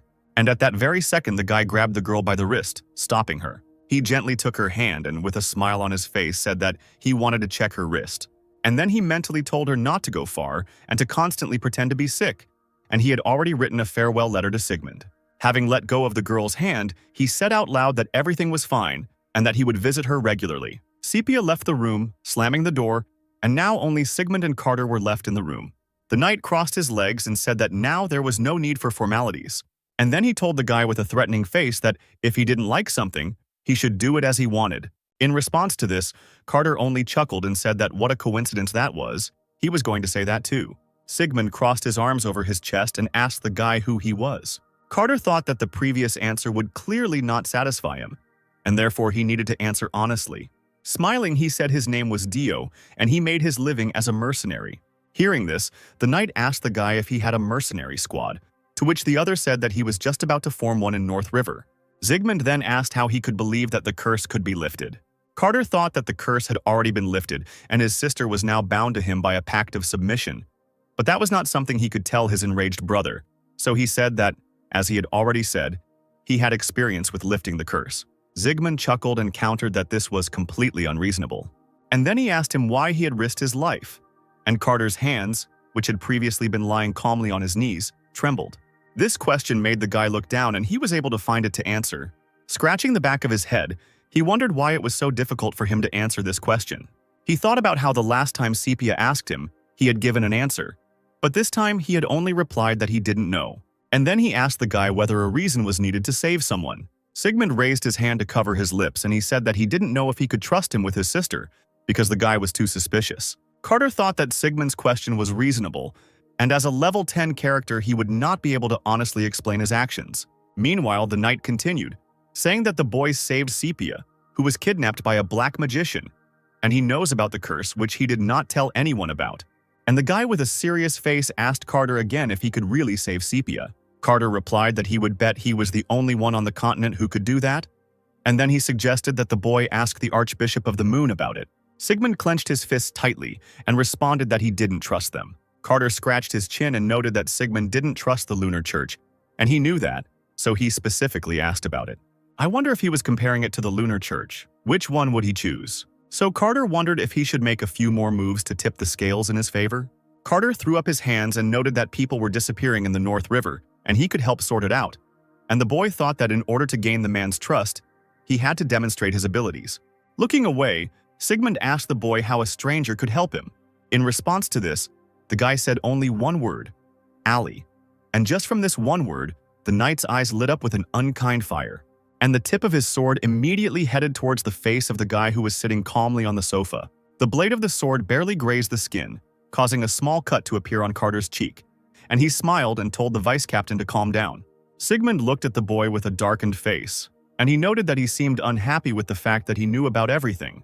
Pulling the blade of his sword away from him with one finger, Carter continued, saying that the number of missing persons had increased recently and that the crime-ridden North River Alley was to blame. Getting up from the sofa next to the guy, he asked him where the vice captain began searching for his missing sister. As he passed by, he remarked that the alley must be in total disarray now.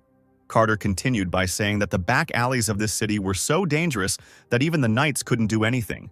And he also heard that the city was known for its powerful factions.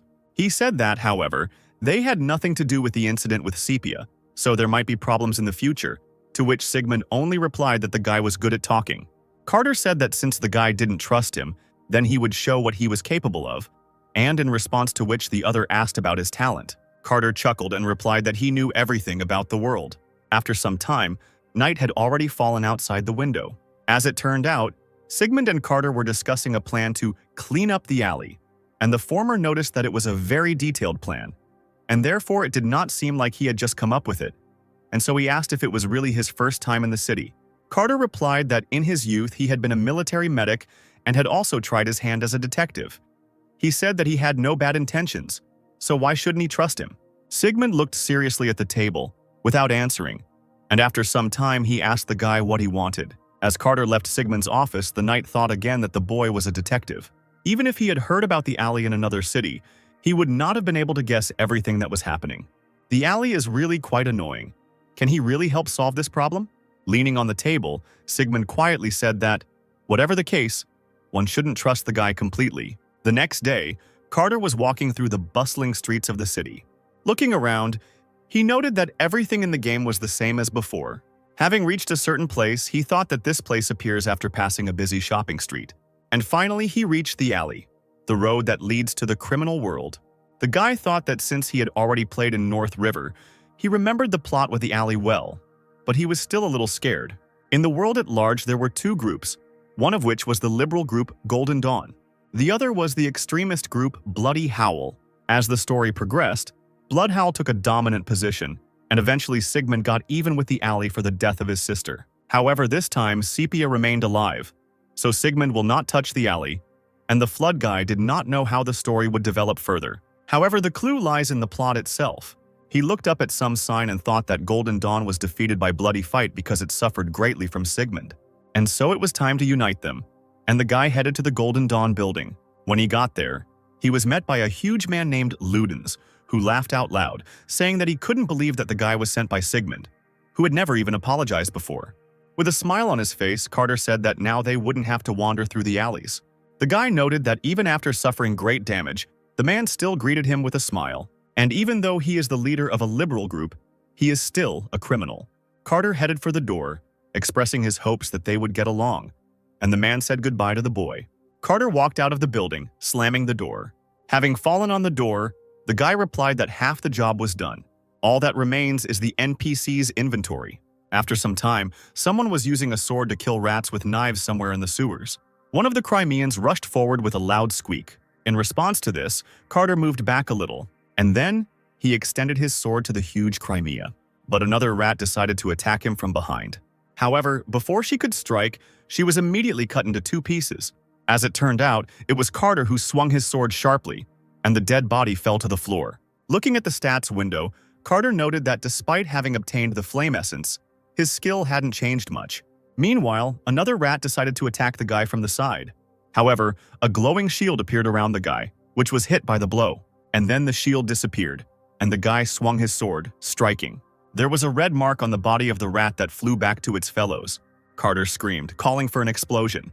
And immediately before him, there was a flash of an explosion. Suddenly, someone in blue clothes ran up to him from behind and asked him if he was okay. Turning around, Carter told Priest Krupus that he was fine, and he thought about how his fire resistance had been increased by the salamander kit. The priest noted that the guy was so strong, and the explosive spell was capable of destroying his shield. As it turns out, Carter met this priest after he started the quest. He originally planned to do it alone, but thought it would be a good idea to take it with him. The priest thanked the guy with a smile on his face. Carter replied that thanks to him he was able to quickly sort everything out, and they decided that they had gone far enough and had dealt with all the ratmen. Carter turned and said goodbye to the priest, preparing to leave first. Kupris said goodbye to him, blessing him, and the guy quickly went further into the sewer, moving away from the man. But suddenly the priest smiled strangely and crookedly. He took out a piece of paper and read the description. A mercenary who wields a sword and uses explosive magic. And the man noted that it seemed he had found the one the archbishop was looking for. A few hours later, it was already evening. The men in the alley wondered if this was the same bastard. Another replied that Carter fit the description, and then he noticed that the guy was a Golden Dawn scout. Carter thought that word about him had spread quickly, which was to be expected. As he walked closer, the bald man asked the boy if he was too confident and told him not to relax since he had joined the Golden Dawn. And then he grabbed the sword that was in the sheath on his back. As it turned out, these men were from the Bloodhowl. The guy chuckled and thought that he had already reached level 90. And then he said with a smile on his face that he just wanted to see their boss. And if they want to suffer, then let them attack. This phrase angered the men, and they rushed at him with shouts and attacks. A gust of wind blew the hood off the boy's head, revealing his smile. After some time, something flew into the wooden door with a loud crash, and then some man flew out of it and onto the floor of the room. And this man, saying that they had been visited by those from the Golden Dawn, asked for help from his boss, who had long red hair. Carter followed him in with a smirk on his face, confirming the man's words. And then he asked if this was really their boss, and the boss meanwhile became furious. Having brought the body of another criminal into the hall, he asked the man if he was really the boss of the Bloody Howl. And then he threw the man forward onto the floor at his boss's feet and thanked them for bringing him here. With a smile, the boss of the Bloody Howl noted that Carter was the same one from the eastern continent that Sigmund had brought. He heard that he first came to the Golden Dawn, and then he asked what brought him here. Carter replied that Sigmund had given him an assignment to clean up the alley. The man, hearing this, smiled wryly, and then he grabbed his head and laughed loudly. And then he told the guy not to lie to him, because this proud Sigmund would not solve the problem with the help of a stranger. Then he threw a bottle at the wall behind the guy, and it shattered into tiny pieces. And then he raised his hand, cracking his fingers. And he asked if the guy was sent here, it means he came to declare war? However, Carter only replied that this was not the case. The man froze and asked again, and then he asked what it meant, and the guy replied that he really had come here at Sigmund's request. However, he was not his henchman at all. He spread his arms out to the side and exclaimed that he had come here to unite this alley. The boss of the Bloody Howl clenched his teeth and asked who this crazy bastard was. And then he called his subordinates, who immediately appeared before him. He threateningly told them to end this conversation, and he cried out for them to show what they were capable of. And the men ran to attack the guy. The archer standing behind released an arrow. However, this arrow did not hit the target because the guy managed to grab it before it touched him, letting go of his hand so that the arrow fell. He thought that the distance between them was about 3 meters. There were no magicians here, and there were about 20 of them in total. And then he put one foot forward and shouted, "Forgotten swordsman!" Meanwhile, the criminal jumped up to hit the guy from above, and Carter began to take out his sword from the system window. And then he swung his sword, striking at the men and shouted, "Cut!" Trying to defend himself from these blows, one of the men noted with surprise that the guy said, "Cut." The blow sent the opponents several meters back from Carter. The criminals exclaimed that this guy was a magical swordsman. One man shouted for everyone to avoid the sharp sword, and another exclaimed, asking what they should do. Meanwhile, Carter rushed forward. In a split second, he found himself face to face with one of the criminals, which he did not expect, and the guy struck straight at the man's chest. The man flew back sharply, knocking others off their feet. Carter chuckled and noted that the man was talking too much and not talking about anything relevant. Placing the sword on the floor, he asked the boss how much longer he was going to just stand there and stare. And then he called him by his nickname, calling him Tusk, which made the man's face darken. The guy grinned and asked if he really wanted him to kill all of his subordinates. In response to this, Tusk only shouted angrily for everyone to disperse. And then he suddenly jumped up and rushed straight at the guy with an axe in one hand and a shield in the other. The man struck with an axe, but the boy managed to block it with his sword, causing red sparks to fly out to the sides. The blow caused the boy's body to move backwards, his feet skidding across the floor. Tusk, grinning, cried out whether the boy wanted to see everything he was capable of. As he continued to defend himself, Carter thought that even if the man was not as good as Sigmund, he was still stronger than him. Meanwhile, the man swung his axe sharply, causing the boy's arms to spread out to the sides. Screaming loudly, Tusk raised his hand up to deliver the final blow and finish the boy off, his eyes glowing with a red, angry light. The blade of the axe met the boy's hand. But something made the man stop and look at the guy with a stunned expression on his face. As it turned out, Carter was able to block the man's axe with just one hand, without sustaining any injuries. Carter replied with a smile that it was all thanks to the level 100 equipment. In the game, this gauntlet is called an artifact, not a regular item, but not all players pay attention to this. According to the game settings, items of unique rank and above are called artifacts, and since such items are considered very valuable, many players want to get them. Tusk asked the guy if he really thought he could defeat him just because he had an artifact. The man screamed loudly again and raised his hand with the shield to strike again. However, Carter responded by punching him in the face. With a smirk, Carter responded to the man, saying that this artifact would be enough, and then he punched the man in the side. The blow caused Tusk to choke on blood, and it spurted out of his mouth like a fountain and his eyes rolled up. And then the man fell to his knees, exhausted, his arms hanging limply at his sides. Looking at this, Carter chuckled and wondered what the man would say when he saw the 6th set of steel gauntlets. He thought that thanks to this equipment, his strength had increased by 150, so the difference in their levels was nothing. But suddenly Tusk woke up.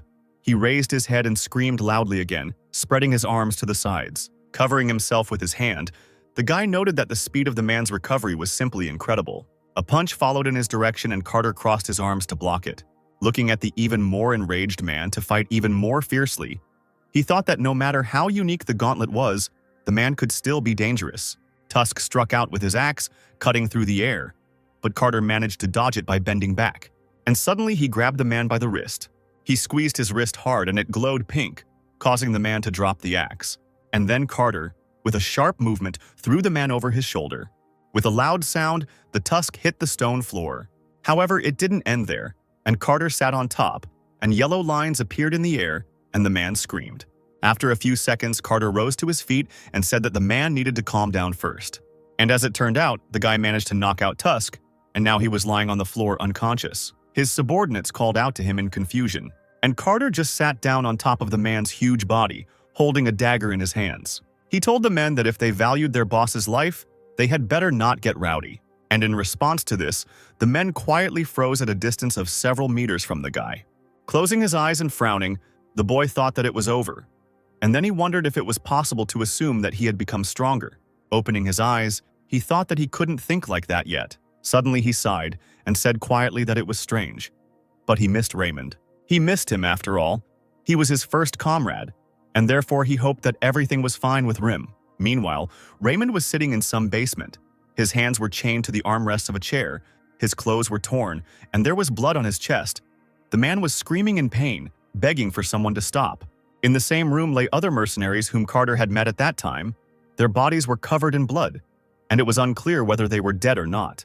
Tears streamed down Raymond's cheeks, and his voice grew quieter as he asked for it to stop. And behind him a figure appeared, descending the stairs. This new arrival turned out to be a woman with short red hair, who smoked a thin pipe. The ugly hunchbacked man asked her if she had arrived yet, and called her Mrs. Scarlet.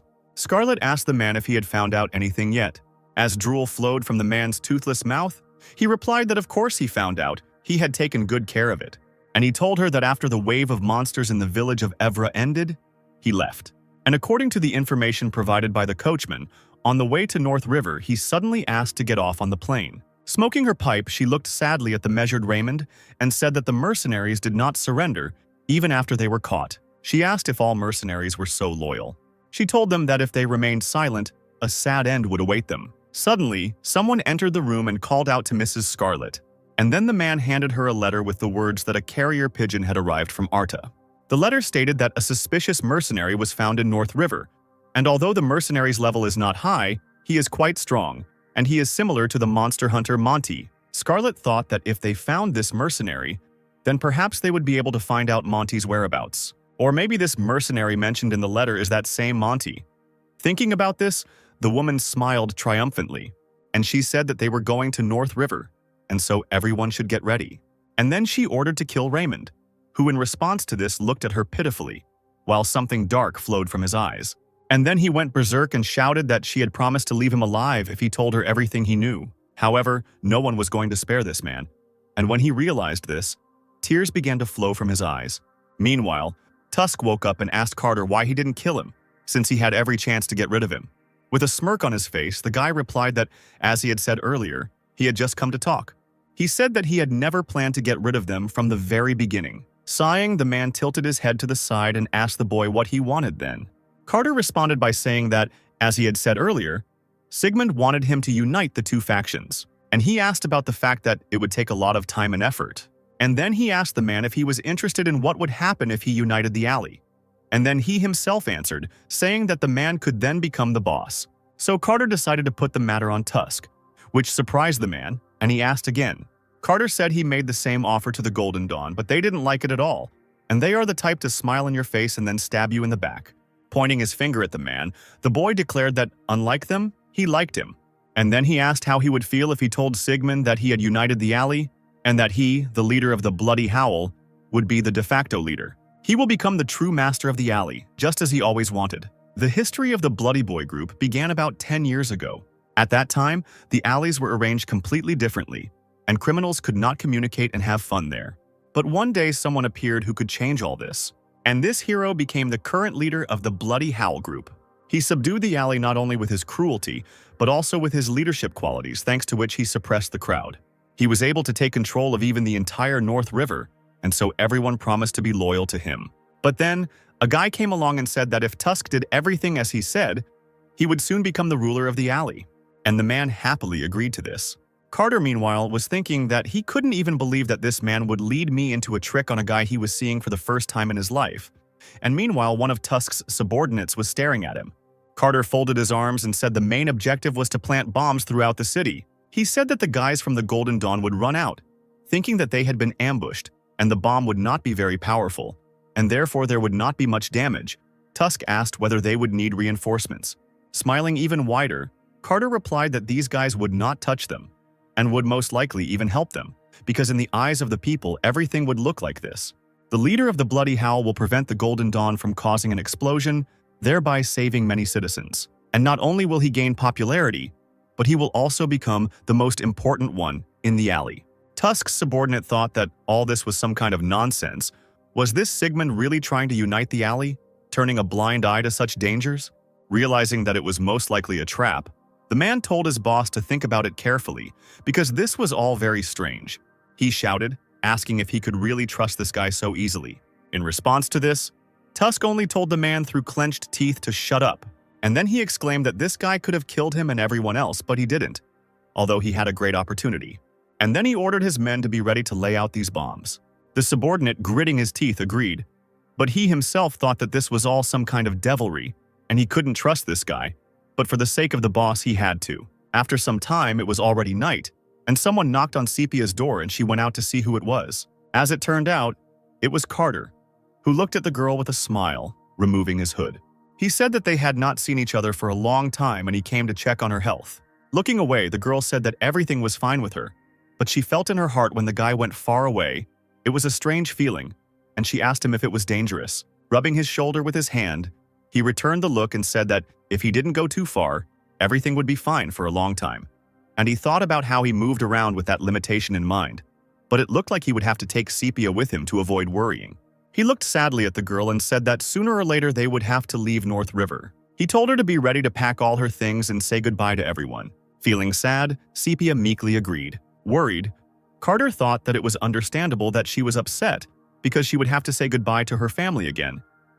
But he didn't even know how to comfort her.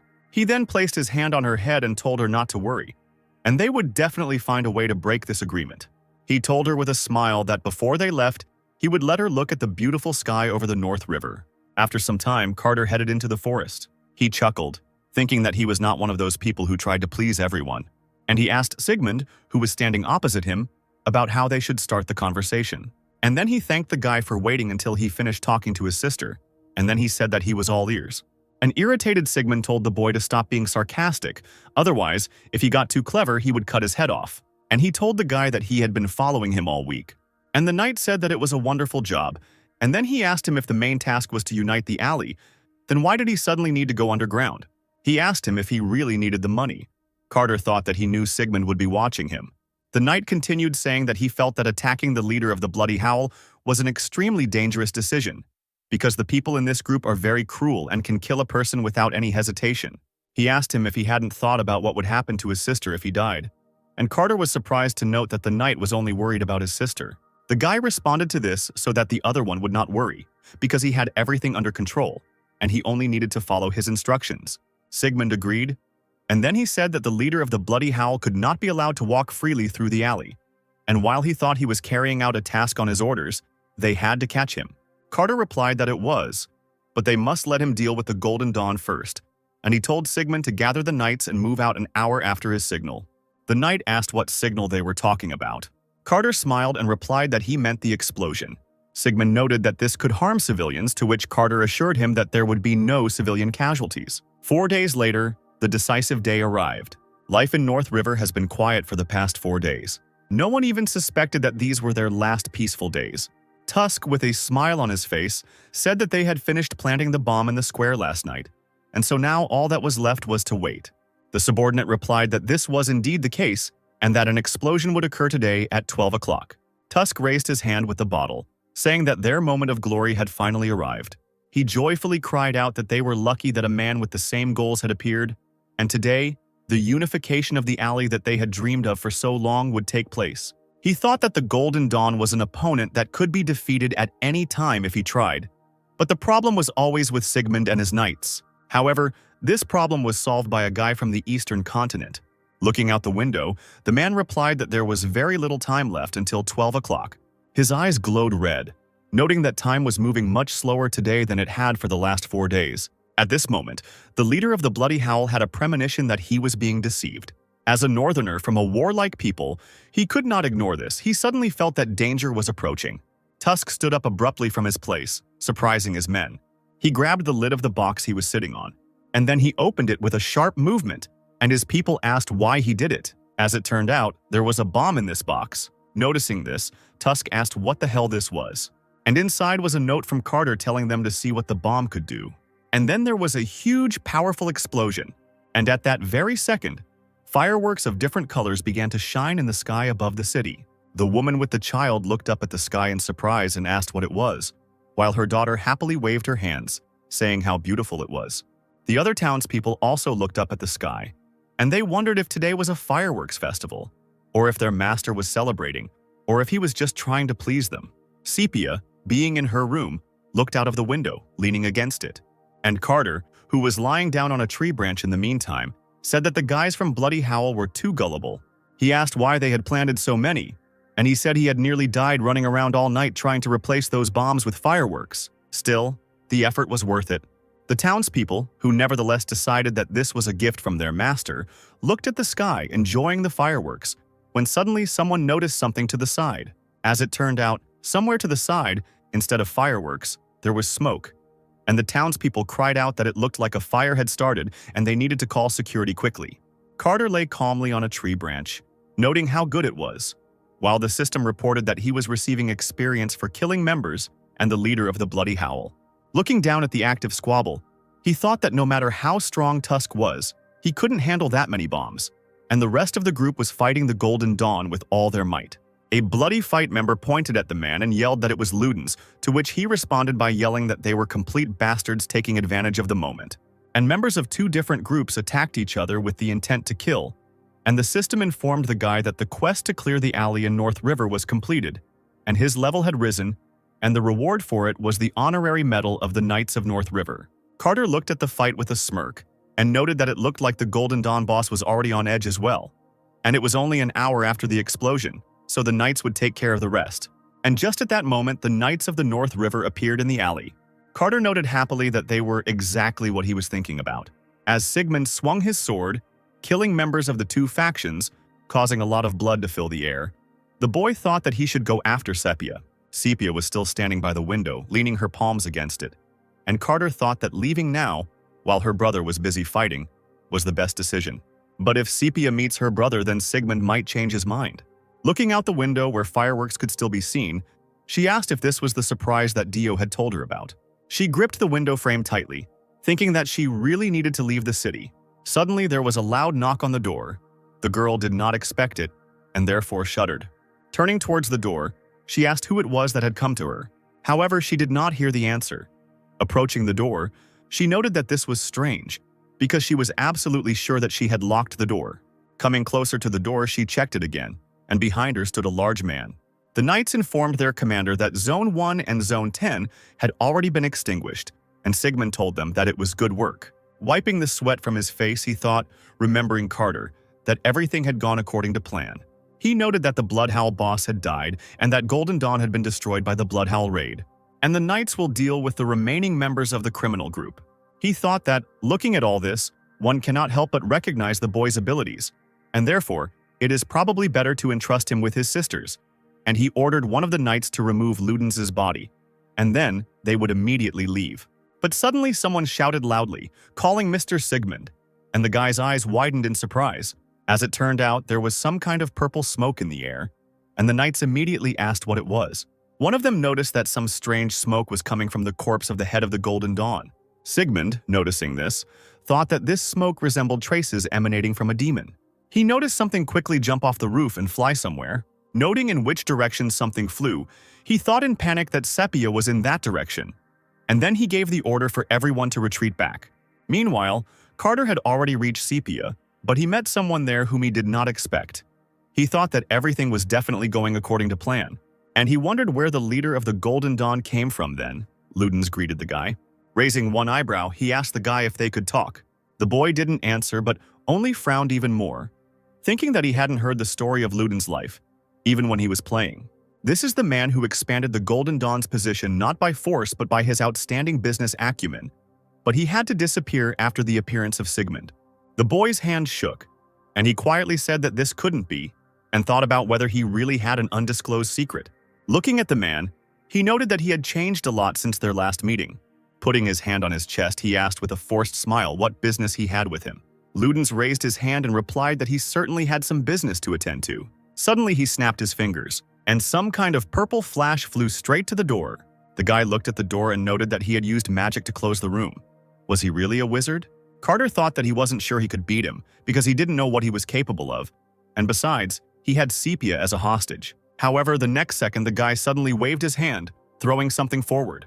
As it turned out, it was a small dagger that flew straight into the man's head, piercing his forehead. But Carter didn't stop there. He jumped up, swinging his sword. With a sharp movement, the guy hit the man in the chest, causing blood to spurt upward. Luden's body fell to the floor and Carter pressed down on the sword, driving it deeper. Biting her lip, Carter thought he could kill the man with one blow. He reached out his hand to Sepia, who lay unconscious on the floor.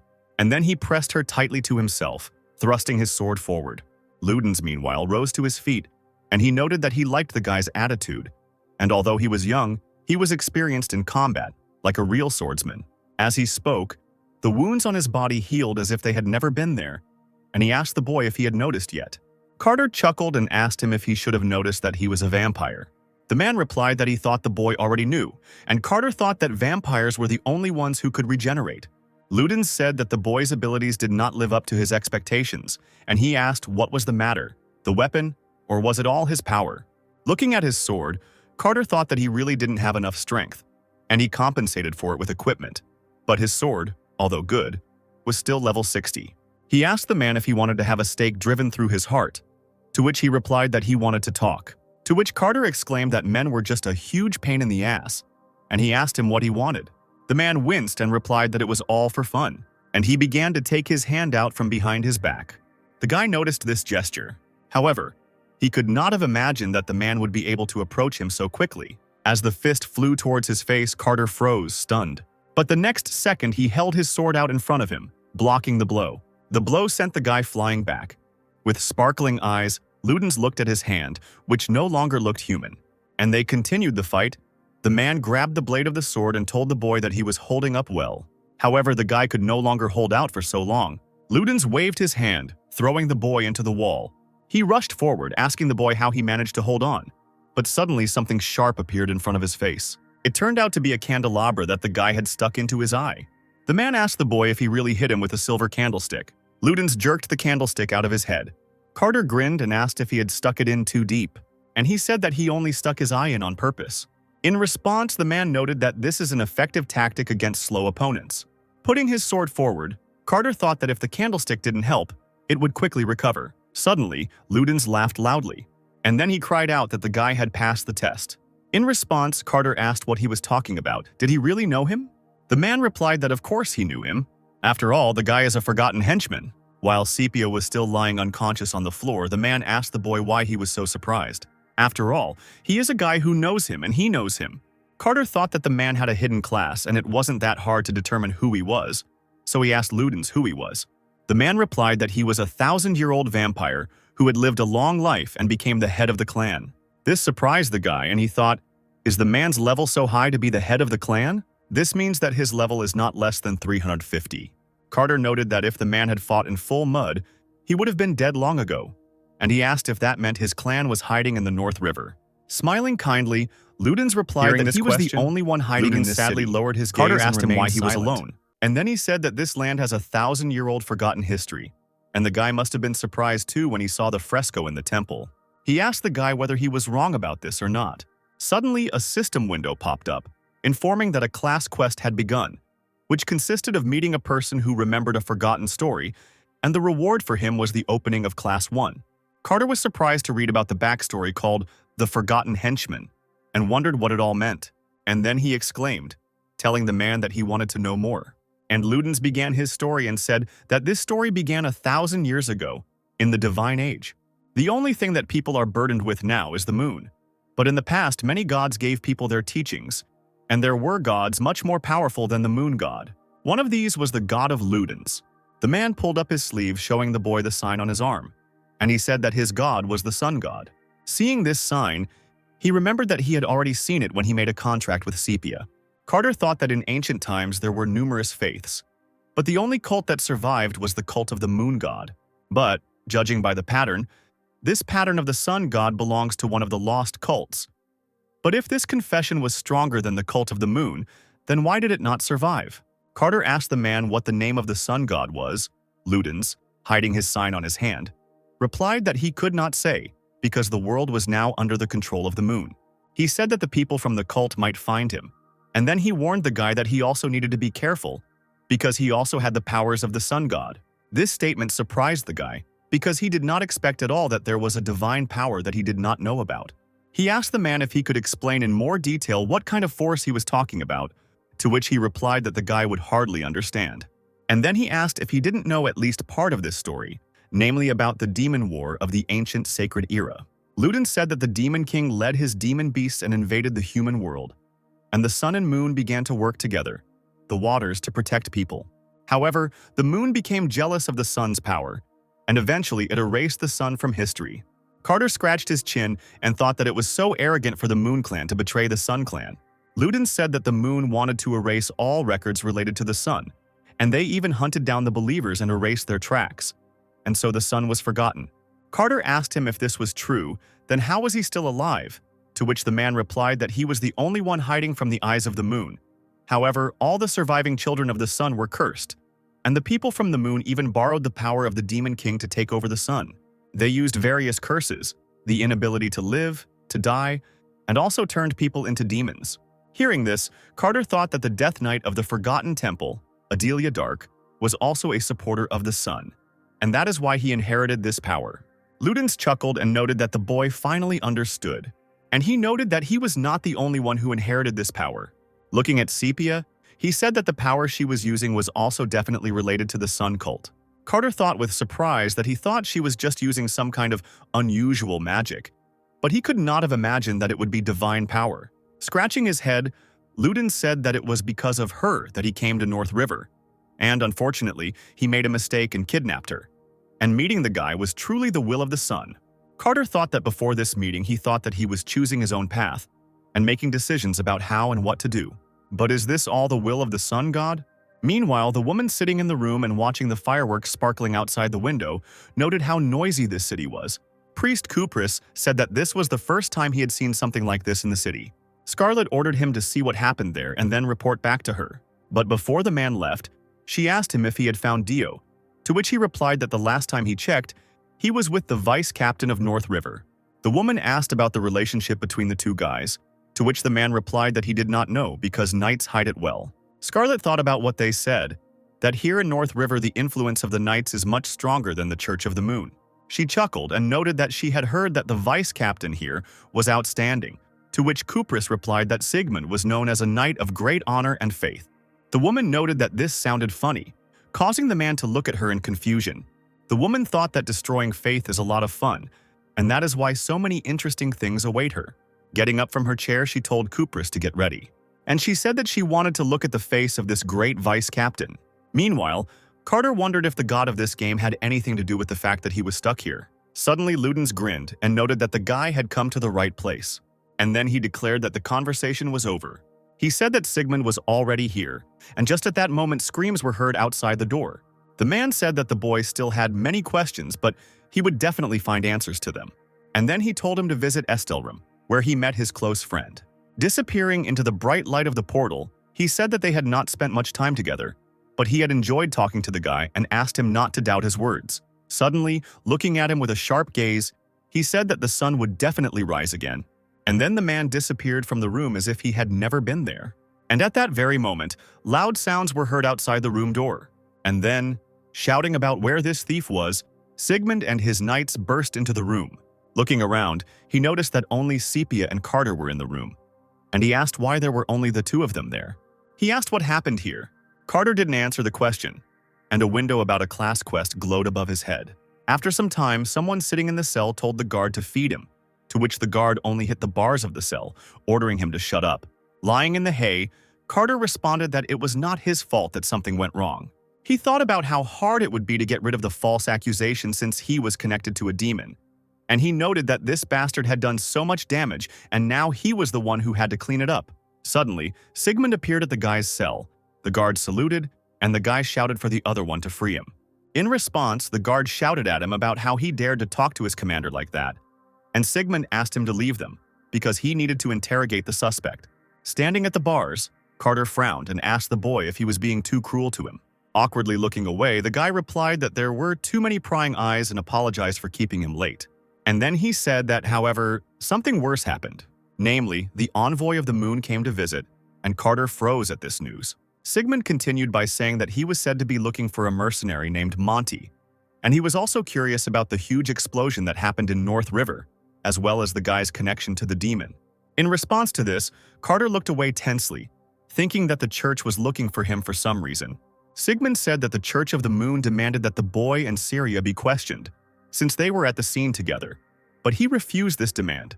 In response, Carter asked him if it wasn't dangerous, and he thought that there was no place on this continent that was not under the power of the moon. And even if all the knights of the North River were to stand against the moon, it would not end well. Sigmund said that if the interrogation began, Sepia's abilities could be revealed, and then she would be in danger.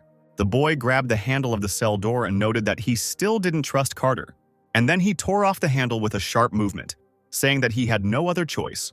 After leaving the cell, the boy asked the knight what he was going to do, to which he replied that they did not have much time, so he would delay them. Suddenly, other knights ran out from the depths of the corridor, shouting that the inhabitants of the moon of Songwanshan had arrived. Sigmund calmly turned to them and said that he would come to them soon. Turning his head to Carter, he said that Sepia was now in his room. Turning his back on him, he told the boy to take her with him and leave North River immediately. In response to this, Carter, without thinking twice, ran in the opposite direction from the guy. He thought that Sigmund would do everything he could to stop them, especially for his sister's sake. But would he be able to stand against the people of the moon? Even before the boy heard Luden's words, he thought that the Church of the Moon was the player's ally. But now they are turning into his enemies. The guy chuckled and thought that it was scary to even think about such a thing. Meanwhile, a member of the Church of the Moon cried out that in the name of the moon, they would search the entire North River. The Knights of the North River responded by crying out that this city was under the jurisdiction of their knights, and they would not forgive such disrespect. Stepping forward with a smirk on her face, Scarlet asked again. She said that they dared to stand in the way of a representative of a saint, and now they dare to talk about some kind of respect? The knight continued, saying that they couldn't allow anything to be searched for without his vice-captain's permission. But his speech was interrupted by a quick outburst. As it turned out, it was Scarlet who swung her sword, cutting the skin on the knight's throat. Blood gushed from the knight's throat, and the others drew their swords and cried out, asking how she dared. The woman lowered the sword, dripping with blood, and said that she could afford to punish him. And then she said that if she gave them information about the vice-captain's younger sister and the mercenary from the eastern continent, the problem would be solved. And then, waving her sword, she declared that if they refused, she would hold an execution ceremony. But suddenly Sigmund appeared, shouting for everyone to stop and not allow anyone to move without his signal. Passing by the wounded man, he told the knights to hurry and escort him, which they did. Placing her hand on her flushed cheek, Scarlet turned to Sigmund and said that according to rumors, he was the very knight, and she asked him if he really led the knights. The guy replied that since the captain was absent, he was only acting as his deputy. And then he asked how the Inquisitor, who was supposed to conduct a proper trial, allowed himself to harm the Knight of the North River. The woman replied that he had stood in her way. Hearing this, the knights indignantly cried out, wondering how she could have convinced a man that he worships God. In response to this, Sigmund raised his hand and ordered the soldiers to stop. And then he told the woman that, although he had given the knights permission to intervene after the investigation was completed, further action was unacceptable. Scarlet replied that it was obvious that they were trying to hide something from them. Namely, they are trying to hide his sister, Sepia. Sigmund responded that his sister was a victim unrelated to the incident, and since she was unwell, the knights would first calm her down and then interrogate her.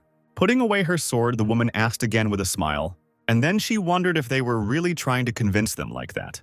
And then she suddenly rushed at the guy with a sword. Turning his head, the guy managed to dodge, but the blade of the sword still grazed his cheek.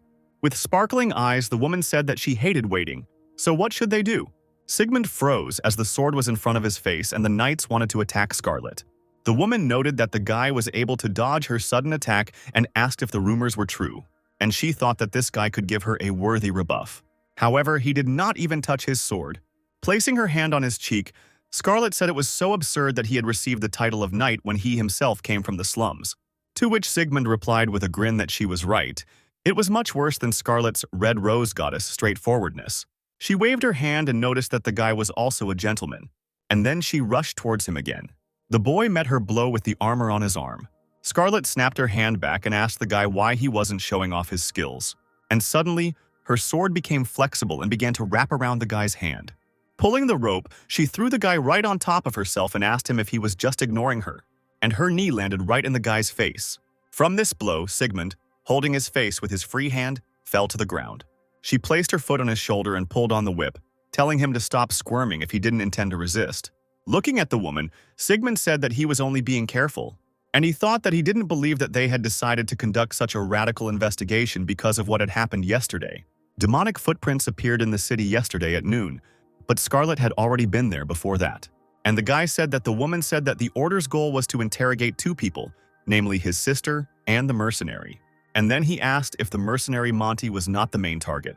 Scarlet responded that she believed that this Monty was involved and that the investigation into the demonic outbreaks was being pushed to the back burner, and it feels like they're trying to protect this mercenary. Sigmund replied that it was just a misunderstanding. He said he didn't know any Monte, and the suspect he had arrested was not the mercenary either. Scarlet asked him again, and thought that it didn't sound like a lie. But then why is he willing to risk his life to defend his words, out of knightly pride, out of devotion to his family? The woman thought that in any case it was worth paying special attention to this. Suddenly the Knights of the Order of the Moon called Scarlet. Turning around, she asked what was the matter, and suddenly they told her that they said the suspect had disappeared. Meanwhile, Carter was still in the dungeon, and he replied irritably that it was that damn Sigmund who had done nothing for him. He thought that this prison was a complex system that was almost impossible for newcomers to escape from. But he had been here before in the game, and to get out of here you need to move the bed in the third prison cell on the left, and behind it there will be an exit. After some time, Carter's head hit the ground, and, as it turns out, this exit leads to the backyard of the mansion. Hiding behind a tree, the boy heard the cries of the Knights of the Order of the Moon, and he noted that the paladins were already fighting. He remembered that Sigmund had said that his sister was in his room on the 4th floor. He thought about taking on this case, but Sigmund is the only one who knows that he has escaped, and neither the Templars nor the Paladins of the Order should meet. But he couldn't do such an inhumane thing and leave Sepia here, and the boy wondered if the difficulty level of this game was too high. Carter decided to roll around in his inventory, hoping to find something useful there. In his inventory, he found many different spells, and among them all was a transformation potion that transformed the selected target for 10 minutes. After some time, the maid who was taking the laundry noticed a guy walking past. She called him, calling him Ted, and said that they hadn't seen each other for a long time, and then asked him whether Zeke had sent him here or not. The boy replied that he had come here on behalf of Sigmund. It turns out that Ted was Carter, who ran into him in the backyard and knocked him down, and he felt sorry for him. The maid showed him the way to the room where Sepia was, and Carter thought with relief that it was a good thing he had chosen the transformation potion and not the invisibility potion. He knocked on the door of the room, and Sepia asked from behind the door who it was, to which the guy answered that it was Ted, her servant, and he had a message from Sigmund. The girl cautiously peered out from behind the door, and suddenly the guy grabbed her hand and said that there was no time in them. When Carter entered the room, the spell from the potion fell off him, and Sepia asked him how he got there. Suddenly, shouts were heard from behind the door that the members of the Order of the Moon were going to take Sepia by force, which frightened the girl. She asked the guy what was going on, to which, coming closer, Carter replied that he would explain to her later, and then he extended his hand to her and asked her if she would trust him. The girl put her hand in his almost without thinking.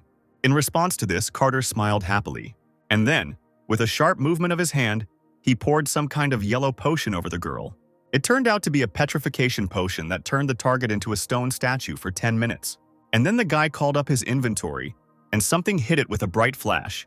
And now in the inventory there was a stone series. Noticing this, the guy chuckled and thought about the fact that the game does not allow you to put creatures in your inventory. However, petrified creatures are classified as statues and go into inventory without any problem. And one day he petrified a monster and brought it to town to free it. The guy discovered this secret while experimenting with the character's characteristics. With a quick leap, Carter jumped out of the window and flew down, and then he landed on the ground. At that very moment, screams were heard that the suspect had disappeared. Turning around, he quietly told Sigmund to take care of himself, while he thought about the paladins already tearing and throwing things around.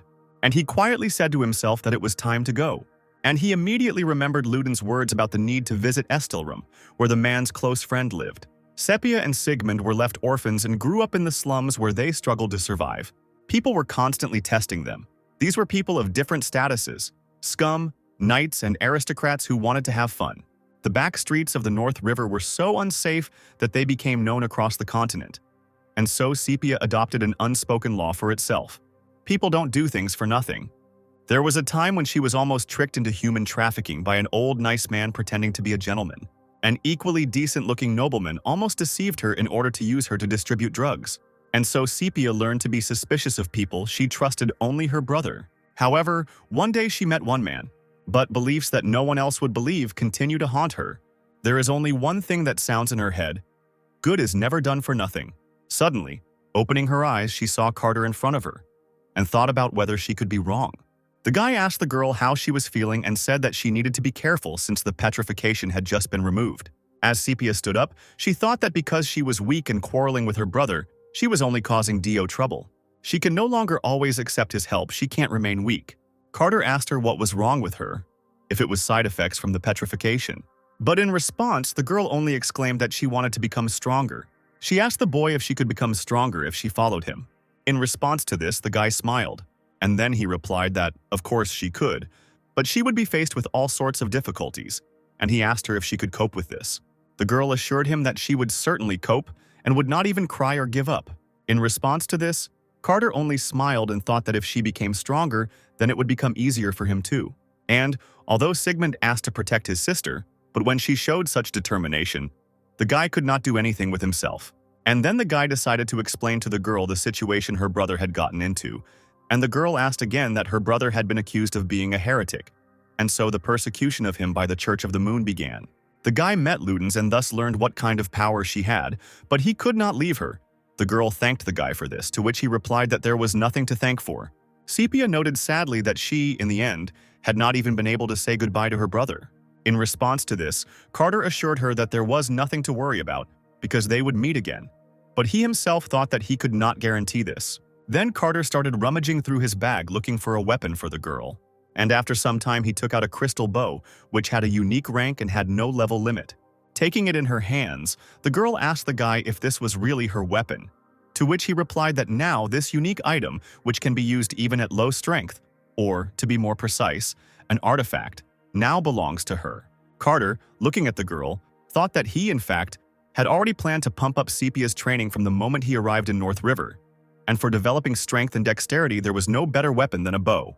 While Sepia was trying to pull the bowstring, the boy thought that the girl, according to Ludens, was closer to the wizard class, and in order for her to use magic well, she needed to improve her accuracy. Carter beamed and thought that the girl, being a newbie, had unlimited possibilities, so should they start with the basics? After some time, two huge green monsters that resembled people were walking through the forest. One of them was carrying a large bag on his shoulder. Suddenly, from somewhere to the side, an arrow flew at them. The arrow hit the second, smaller monster right in the chest, and blood splattered from its wound in all directions. Soon, the monster fell flat on the ground, and the first one grabbed his axe in panic, frantically looking around. However, the girl standing on the tree branch launched a second arrow to the side, which quickly headed forward. And this arrow hit the second monster right in the head, piercing his skull, which also caused blood to splatter. The sight caused the first monster to stagger back in panic, holding the axe in his hands as his fellow monster died before his eyes. And the girl jumped from the tree branch and flew straight onto the back of the unsuspecting monster. With a quick and deft movement, she landed right on his neck, causing him to cry out. In response to this landing, the monster turned around sharply and swung his huge axe. But the girl managed to jump up and therefore was able to dodge. Suddenly, she jerked her hand back with the arrow in it, and the arrow in her hand caught fire, and the fire illuminated the girl's menacing face. And then she plunged that fiery arrow straight into the monster's eye, causing it to let out a truly terrifying scream. After such a blow, the monster lowered his head, while blood flowed from his eye, and the girl deftly jumped over his head, leaning on his neck. And then she pressed her bow to the monster's neck, causing it to throw its head back. Leaning her feet on the monster's back, the girls began to press their hands to themselves, trying to strangle the monster, causing his body to tremble. These actions caused the monster to open its mouth wide, revealing its two lower fangs, and drool began to flow from its mouth like a river. After some time, the monster's hand dropped limply, and then, with a loud sound, the body of the huge monster fell to the ground. Sepia smiled and said that she told me she could handle this task. Carter scratched his head awkwardly and said that she had indeed done a good job, but he wondered where she had gone wrong and how she had managed it in the first place. The speed of Syria's learning was simply incredible. Did she really know how to defend herself from the very beginning? The boy thought that he was a fool for thinking that she was a person who couldn't even stand the sight of blood. However, it was still surprising that she could master the skill so quickly and become stronger, and therefore the guy wanted to teach her a lot. Carter thought with resignation that in just 15 days the girl had become much stronger than she had been before. Sepia happily told the guy that she would go and check if there were any more monsters left, and the guy didn't stop her. He thought that he would never have thought that she would be able to improve these skills so quickly using only physical abilities. But what surprised him most was the fact that Sepia had yet to demonstrate her power of the sun. And if she could skillfully use this power, she could become as powerful as the monster. However, Sepia still doesn't know how to control her power, and one day she is attacked by a huge wolf. The girl froze in panic at this sight. The boy rushed to her aid, reaching out his hand to the monster to stop her. However, suddenly this monster became engulfed in flames. As it turns out, it was Sepia, who can only use her left power when they are in danger. Meanwhile, Carter called up the series stats window. Looking at him, he replied that when they met, her level was 15, so it turned out that it had doubled, but her class still remained unknown. Carter scratched his chin and wondered how he could unlock the girl's class, and if he needed to complete a quest to do so. As he walked forward, the boy caught his foot on an axe that had been dropped by the monster. Moving lower, the guy looked at the huge bag and wondered if it was what those monsters were carrying. Looking at the tools, the guy noted that monsters that lived alone did not engage in agriculture, which meant that these were monsters that lived in groups. From this, the guy concluded that somewhere near them there was a cave of these very monsters. Sepia, who had already returned, looked at the guy and asked him if everything was okay. He muttered something quietly in response, and the girl asked again, to which he said that he wanted to first look at the cave of these monsters before going to Estelrum. Picking up the monster tool from the ground, he said with a smile that he had to meet the witch. In the game world, witches were considered monsters and NPCs. There are witches who are considered heretics, and there are those who do evil deeds. But there are also witches who give quests or help players. The shadow witch that Carter is going to meet is very close by. She lives in a monster cave, and her level is about 150, and various items drop from her. However, the shadow witch is a student of the balance witch, the most powerful witch in the world, and therefore, compared to the guy, she has much more knowledge. Carter wondered if they could learn anything from her about Sepia's condition and her unknown power. As they walked along the path, Sepia asked the boy if she understood correctly that he wanted to find the witch to ask her about the power of the sun, to which the boy agreed. Then the girl asked him if they could really trust this witch. After thinking for a moment, Carter replied that he wasn't entirely sure, but the witch really did know a lot. And besides, witches can't stand fire, and so if they quarrel, they can quickly sort it out with her. And he told her not to worry, because he has means that, if anything, can calm the girl down. After some time, Carter and Sepia reached the Hafner Valley. Meanwhile, somewhere in the cave there was someone. Everything around this cave was filled with various bottles with multicolored liquids and various scrolls in an incomprehensible language. On a small red sofa, surrounded by huge stacks of books, with her pointed hat pulled down over her eyes, lay a girl. Suddenly, a black raven flew into this cave, spreading its feathers in all directions. He landed on the girl's hat and tapped it with his beak several times. The girl waved her hand in a black glove, scaring away the raven, and she said that she was already waking up. Lifting her hat higher from her eyes, she asked the raven who had settled on her shoulder what had happened. The raven's eyes flashed red, and he began to chirp rapidly. Having understood what the raven had told her, the girl asked again whether intruders had really arrived. Suddenly, she snapped her fingers and exclaimed joyfully that it coincided so perfectly with the harvest season, and she asked where her potatoes were. A few minutes later, those same huge green monsters arrived in her room and said that the lady had called them. The girl told them that they say they have awns here, and therefore they must take away everything they have, and the monsters obediently accepted the order. Relaxedly leaning back on the sofa, the girl said that she hoped her guests had a lot of money. But then her stomach screamed loudly, and she put her hand on it, noting that she had not eaten anything for several days. But then she suddenly threw her arms out to the sides and exclaimed that if she had a lot of money, she would smoke herself a chicken and eat eggs every day. Meanwhile, several black ravens were already flying in the sky above the cave. Carter and Sepia hid behind the rocks at the entrance to the cave, and the girl asked if it was really here, because she didn't see any monsters but witches. Looking at the flock of crows, the boy said that they should wait, and the witch must have already noticed their arrival. Then several huge monsters came out of the cave, and the guy noted that if they wanted to meet the witch, they should first deal with the monsters. Pulling back the bowstring, Sepia stood up with a smile and said that she could easily deal with such monsters. But before the girl could rush into battle, Carter grabbed her by the clothes and told her not to hurry so much. The girl asked him if they weren't going to fight these monsters, to which the guy told her that they first needed to look at the map. Not understanding what Carter was talking about, Sepia asked again. In response, the guy nodded. thinking that in this game there is no difference between high and low-level players in the ability to read cards. And if you can read cards, then your winning percentage increases significantly.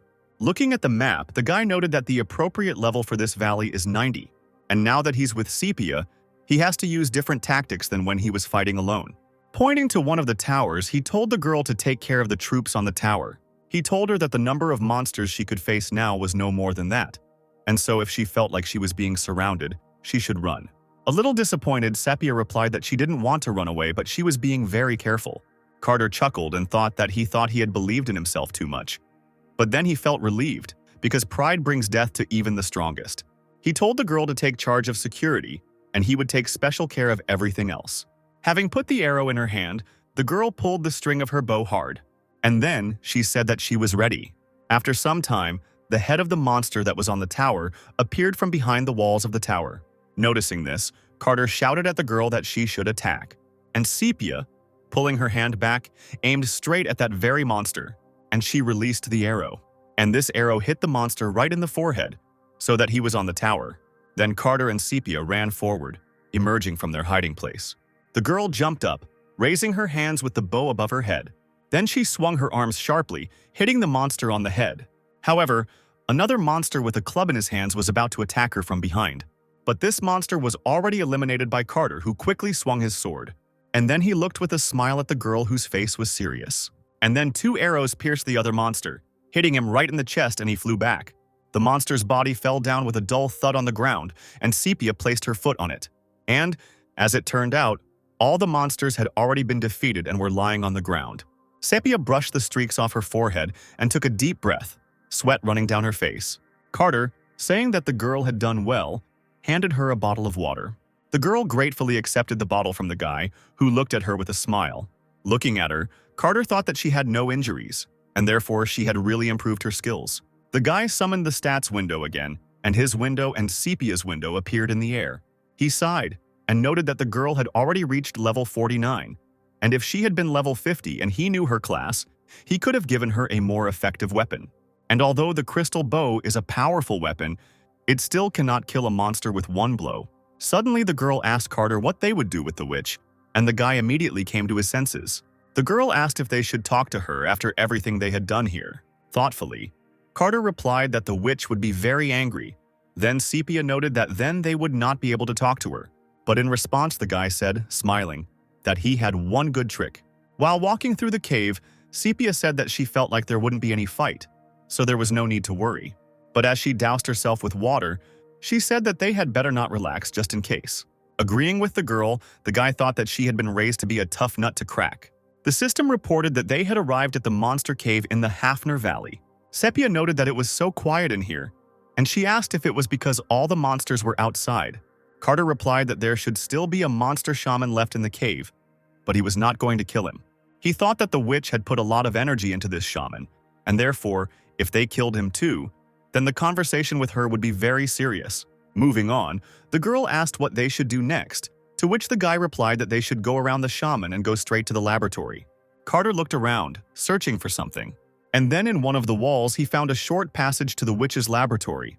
Seeing this approach, he thought about how there was controversy when this wire was first discovered in the game. People argued about whether this was a bug or a design error, but in the end it was concluded that it was carefully designed.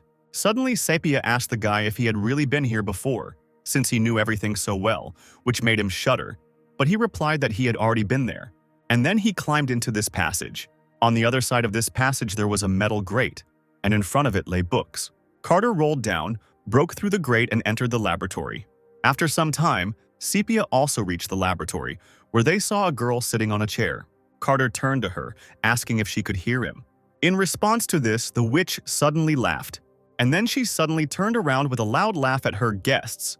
The guy replied that they had come to the right place, and the girl asked if the witch was definitely there. But suddenly a tear ran down the witch's cheek, and she said that she needed her potatoes to last for another 6 months. Carter replied that it was surprising that she still struggled for food. Getting up from her chair, the witch, walking closer, asked them if they knew how much one such monster cost, and then she said that they would repay her for everything. She cried out that they would repay her with their death, and a bright light engulfed her body. Sepia responded by raising her hand and drawing the bowstring, but then Carter jumped out in front of her, blocking her with his hand. And then, with a smile on his face, he held out some kind of bag.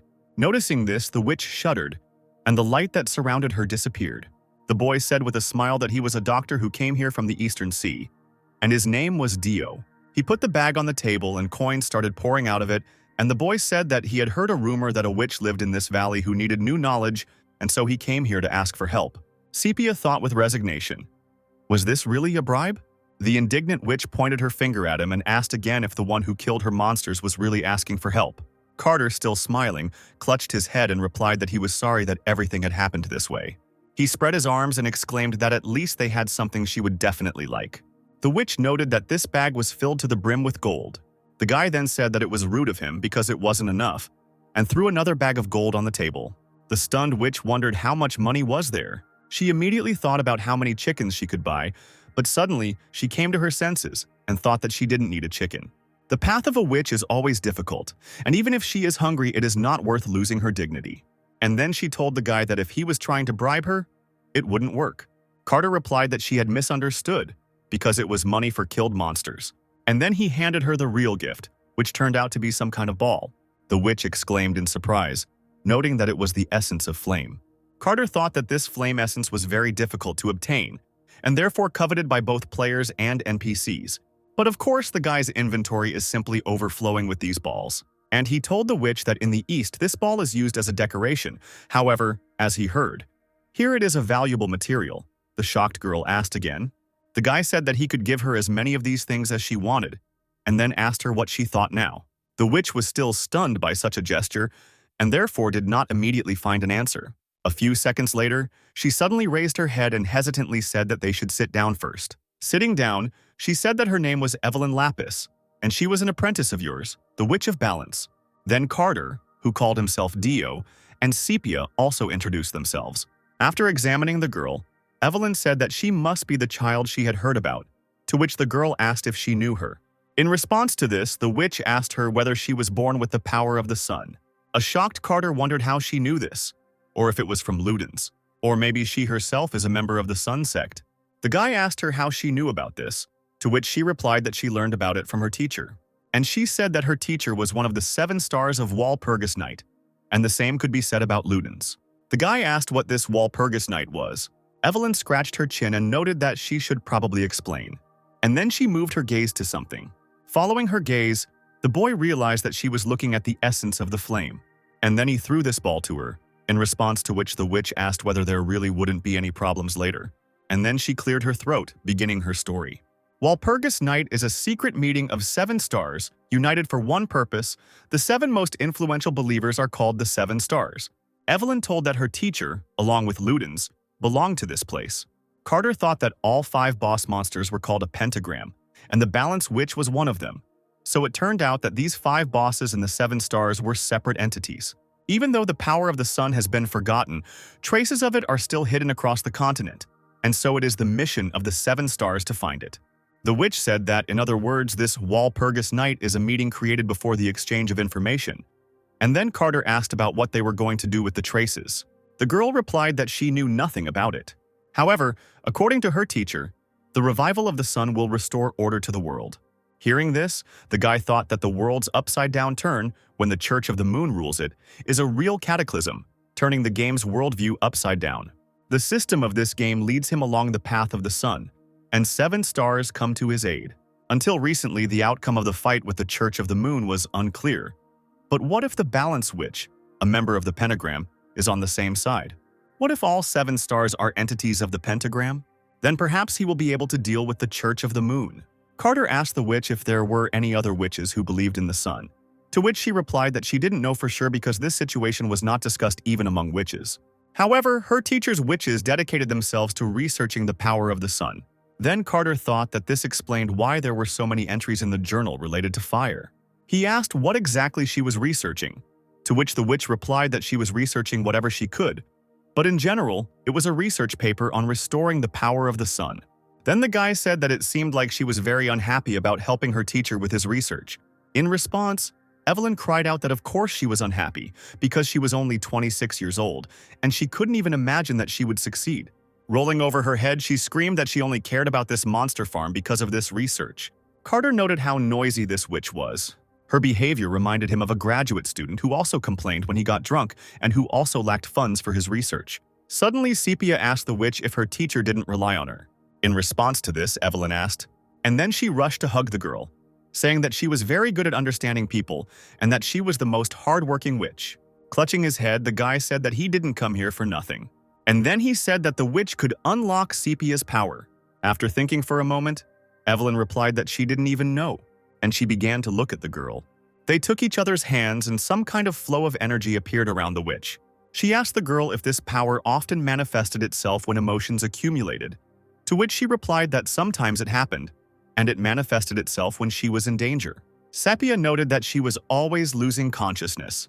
Evelyn said that perhaps this force was much more powerful than she thought, but at the moment, she couldn't help control this power in any way. Carter said he thought so, and thought that it seemed there was nothing more he could do. But then Evelyn exclaimed that she could help control the uncontrollable rage.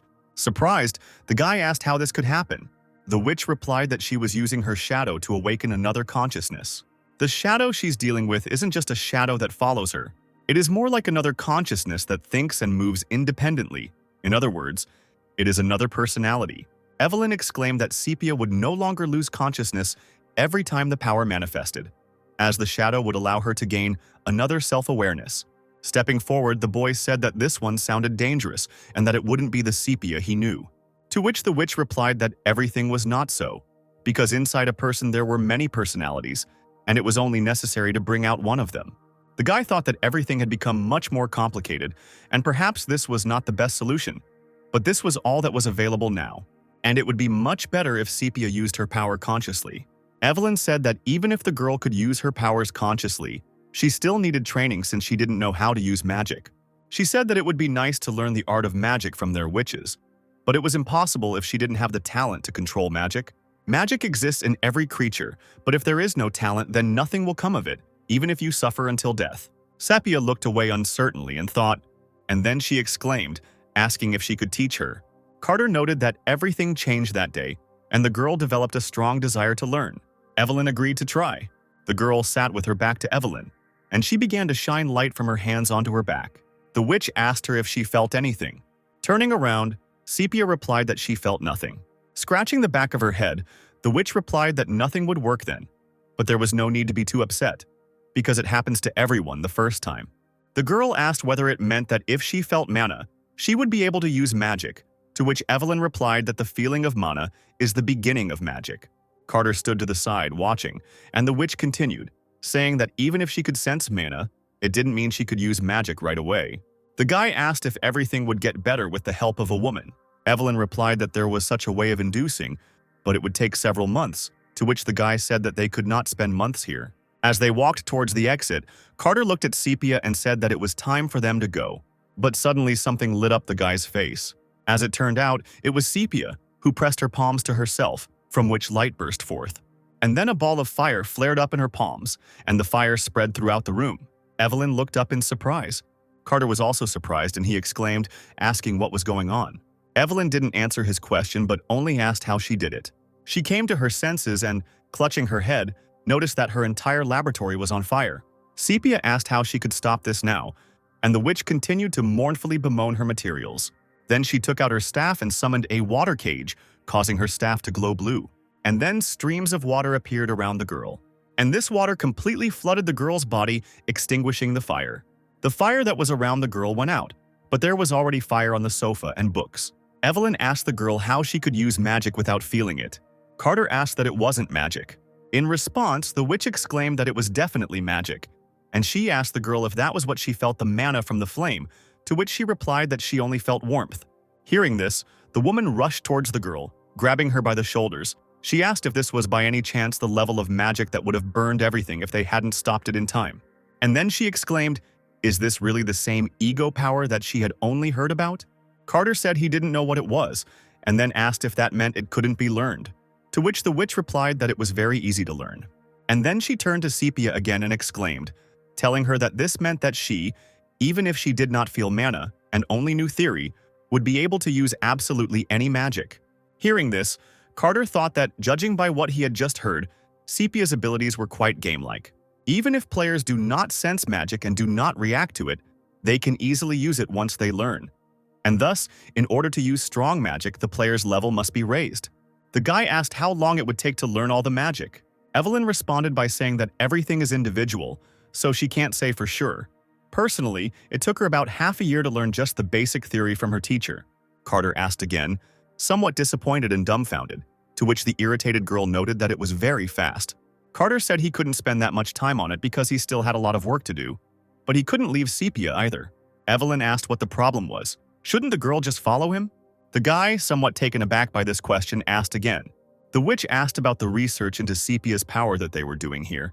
And not understanding, Carter asked what she meant. Putting one arm around the girl's shoulder, Evelyn replied that there was a person right here who had the power of the sun, and so of course she should go with them. Carter thought that this whole thing was a bit unconvincing, and then he thought about the fact that Evelyn was, after all, a balance witch's apprentice, so her presence would clearly not hurt. And then he looked at the witch, which made her shudder. Pressing herself even closer to the girl, she quickly began to talk about how if she followed them, she would definitely not become a hindrance. She would only keep an eye on Sepia and take some notes. Closing his eyes, the guy asked what Sepia herself thought about this. The girl looked at the witch a little awkwardly, not knowing what to say. And then she bowed low and said, turning to Evelyn, that she, as her teacher, should take care of her. Evelyn, hearing this, blushed a little and asked again. And the girl exclaimed that she would still teach her a lot. Then the witch joyfully exclaimed that everything was correct, and she would still teach the girl a lot. But Carter, not feeling such enthusiasm, looked at them and thought that the witch really wanted to be called a teacher. Meanwhile, several people gathered around a round table, in the middle of which a fire was burning. One of them asked Ludens if he had gone mad, and then he asked why the issue was not raised at their last meeting. Suddenly, someone to the right of the speaker asked with a smile whether Ludens had always been like this. In response to this, the first one slammed his fist on the table and exclaimed, saying that this was not the kind of question that could simply be ignored, saying that it had always been like this. Taking a breath to calm himself, he asked where the guy who said he had power was. Ludens replied that he had told him to go to his room, and then he grinned maliciously. Then the first speaker again banged his fist on the table and asked him if he had really gone mad, since only 1,000 years had passed and he was already going to kill him. Then the man next to him, calling him Crassus, urged him to calm down. Crassus asked indignantly, and then he pointed to the empty chair and asked where Palkito was, and he noted that the full moon was approaching. Crassus rose from his chair and suddenly cried out, and his whole body was illuminated by the bright light of lightning, and then it appeared in his hand. Pointing him forward, he said that if the man was telling the truth, then that guy must be the key to gaining the power of the sun, and the man was talking about how he led them to the cemetery of death? The man to the right of the man, with the same smile on his face, told him to stop if he was really in the mood to fight. And then he told him to think carefully, because battles between the 7 stars are forbidden, to which Crassus did not find what to answer, but only stood silently with a bow in his hands.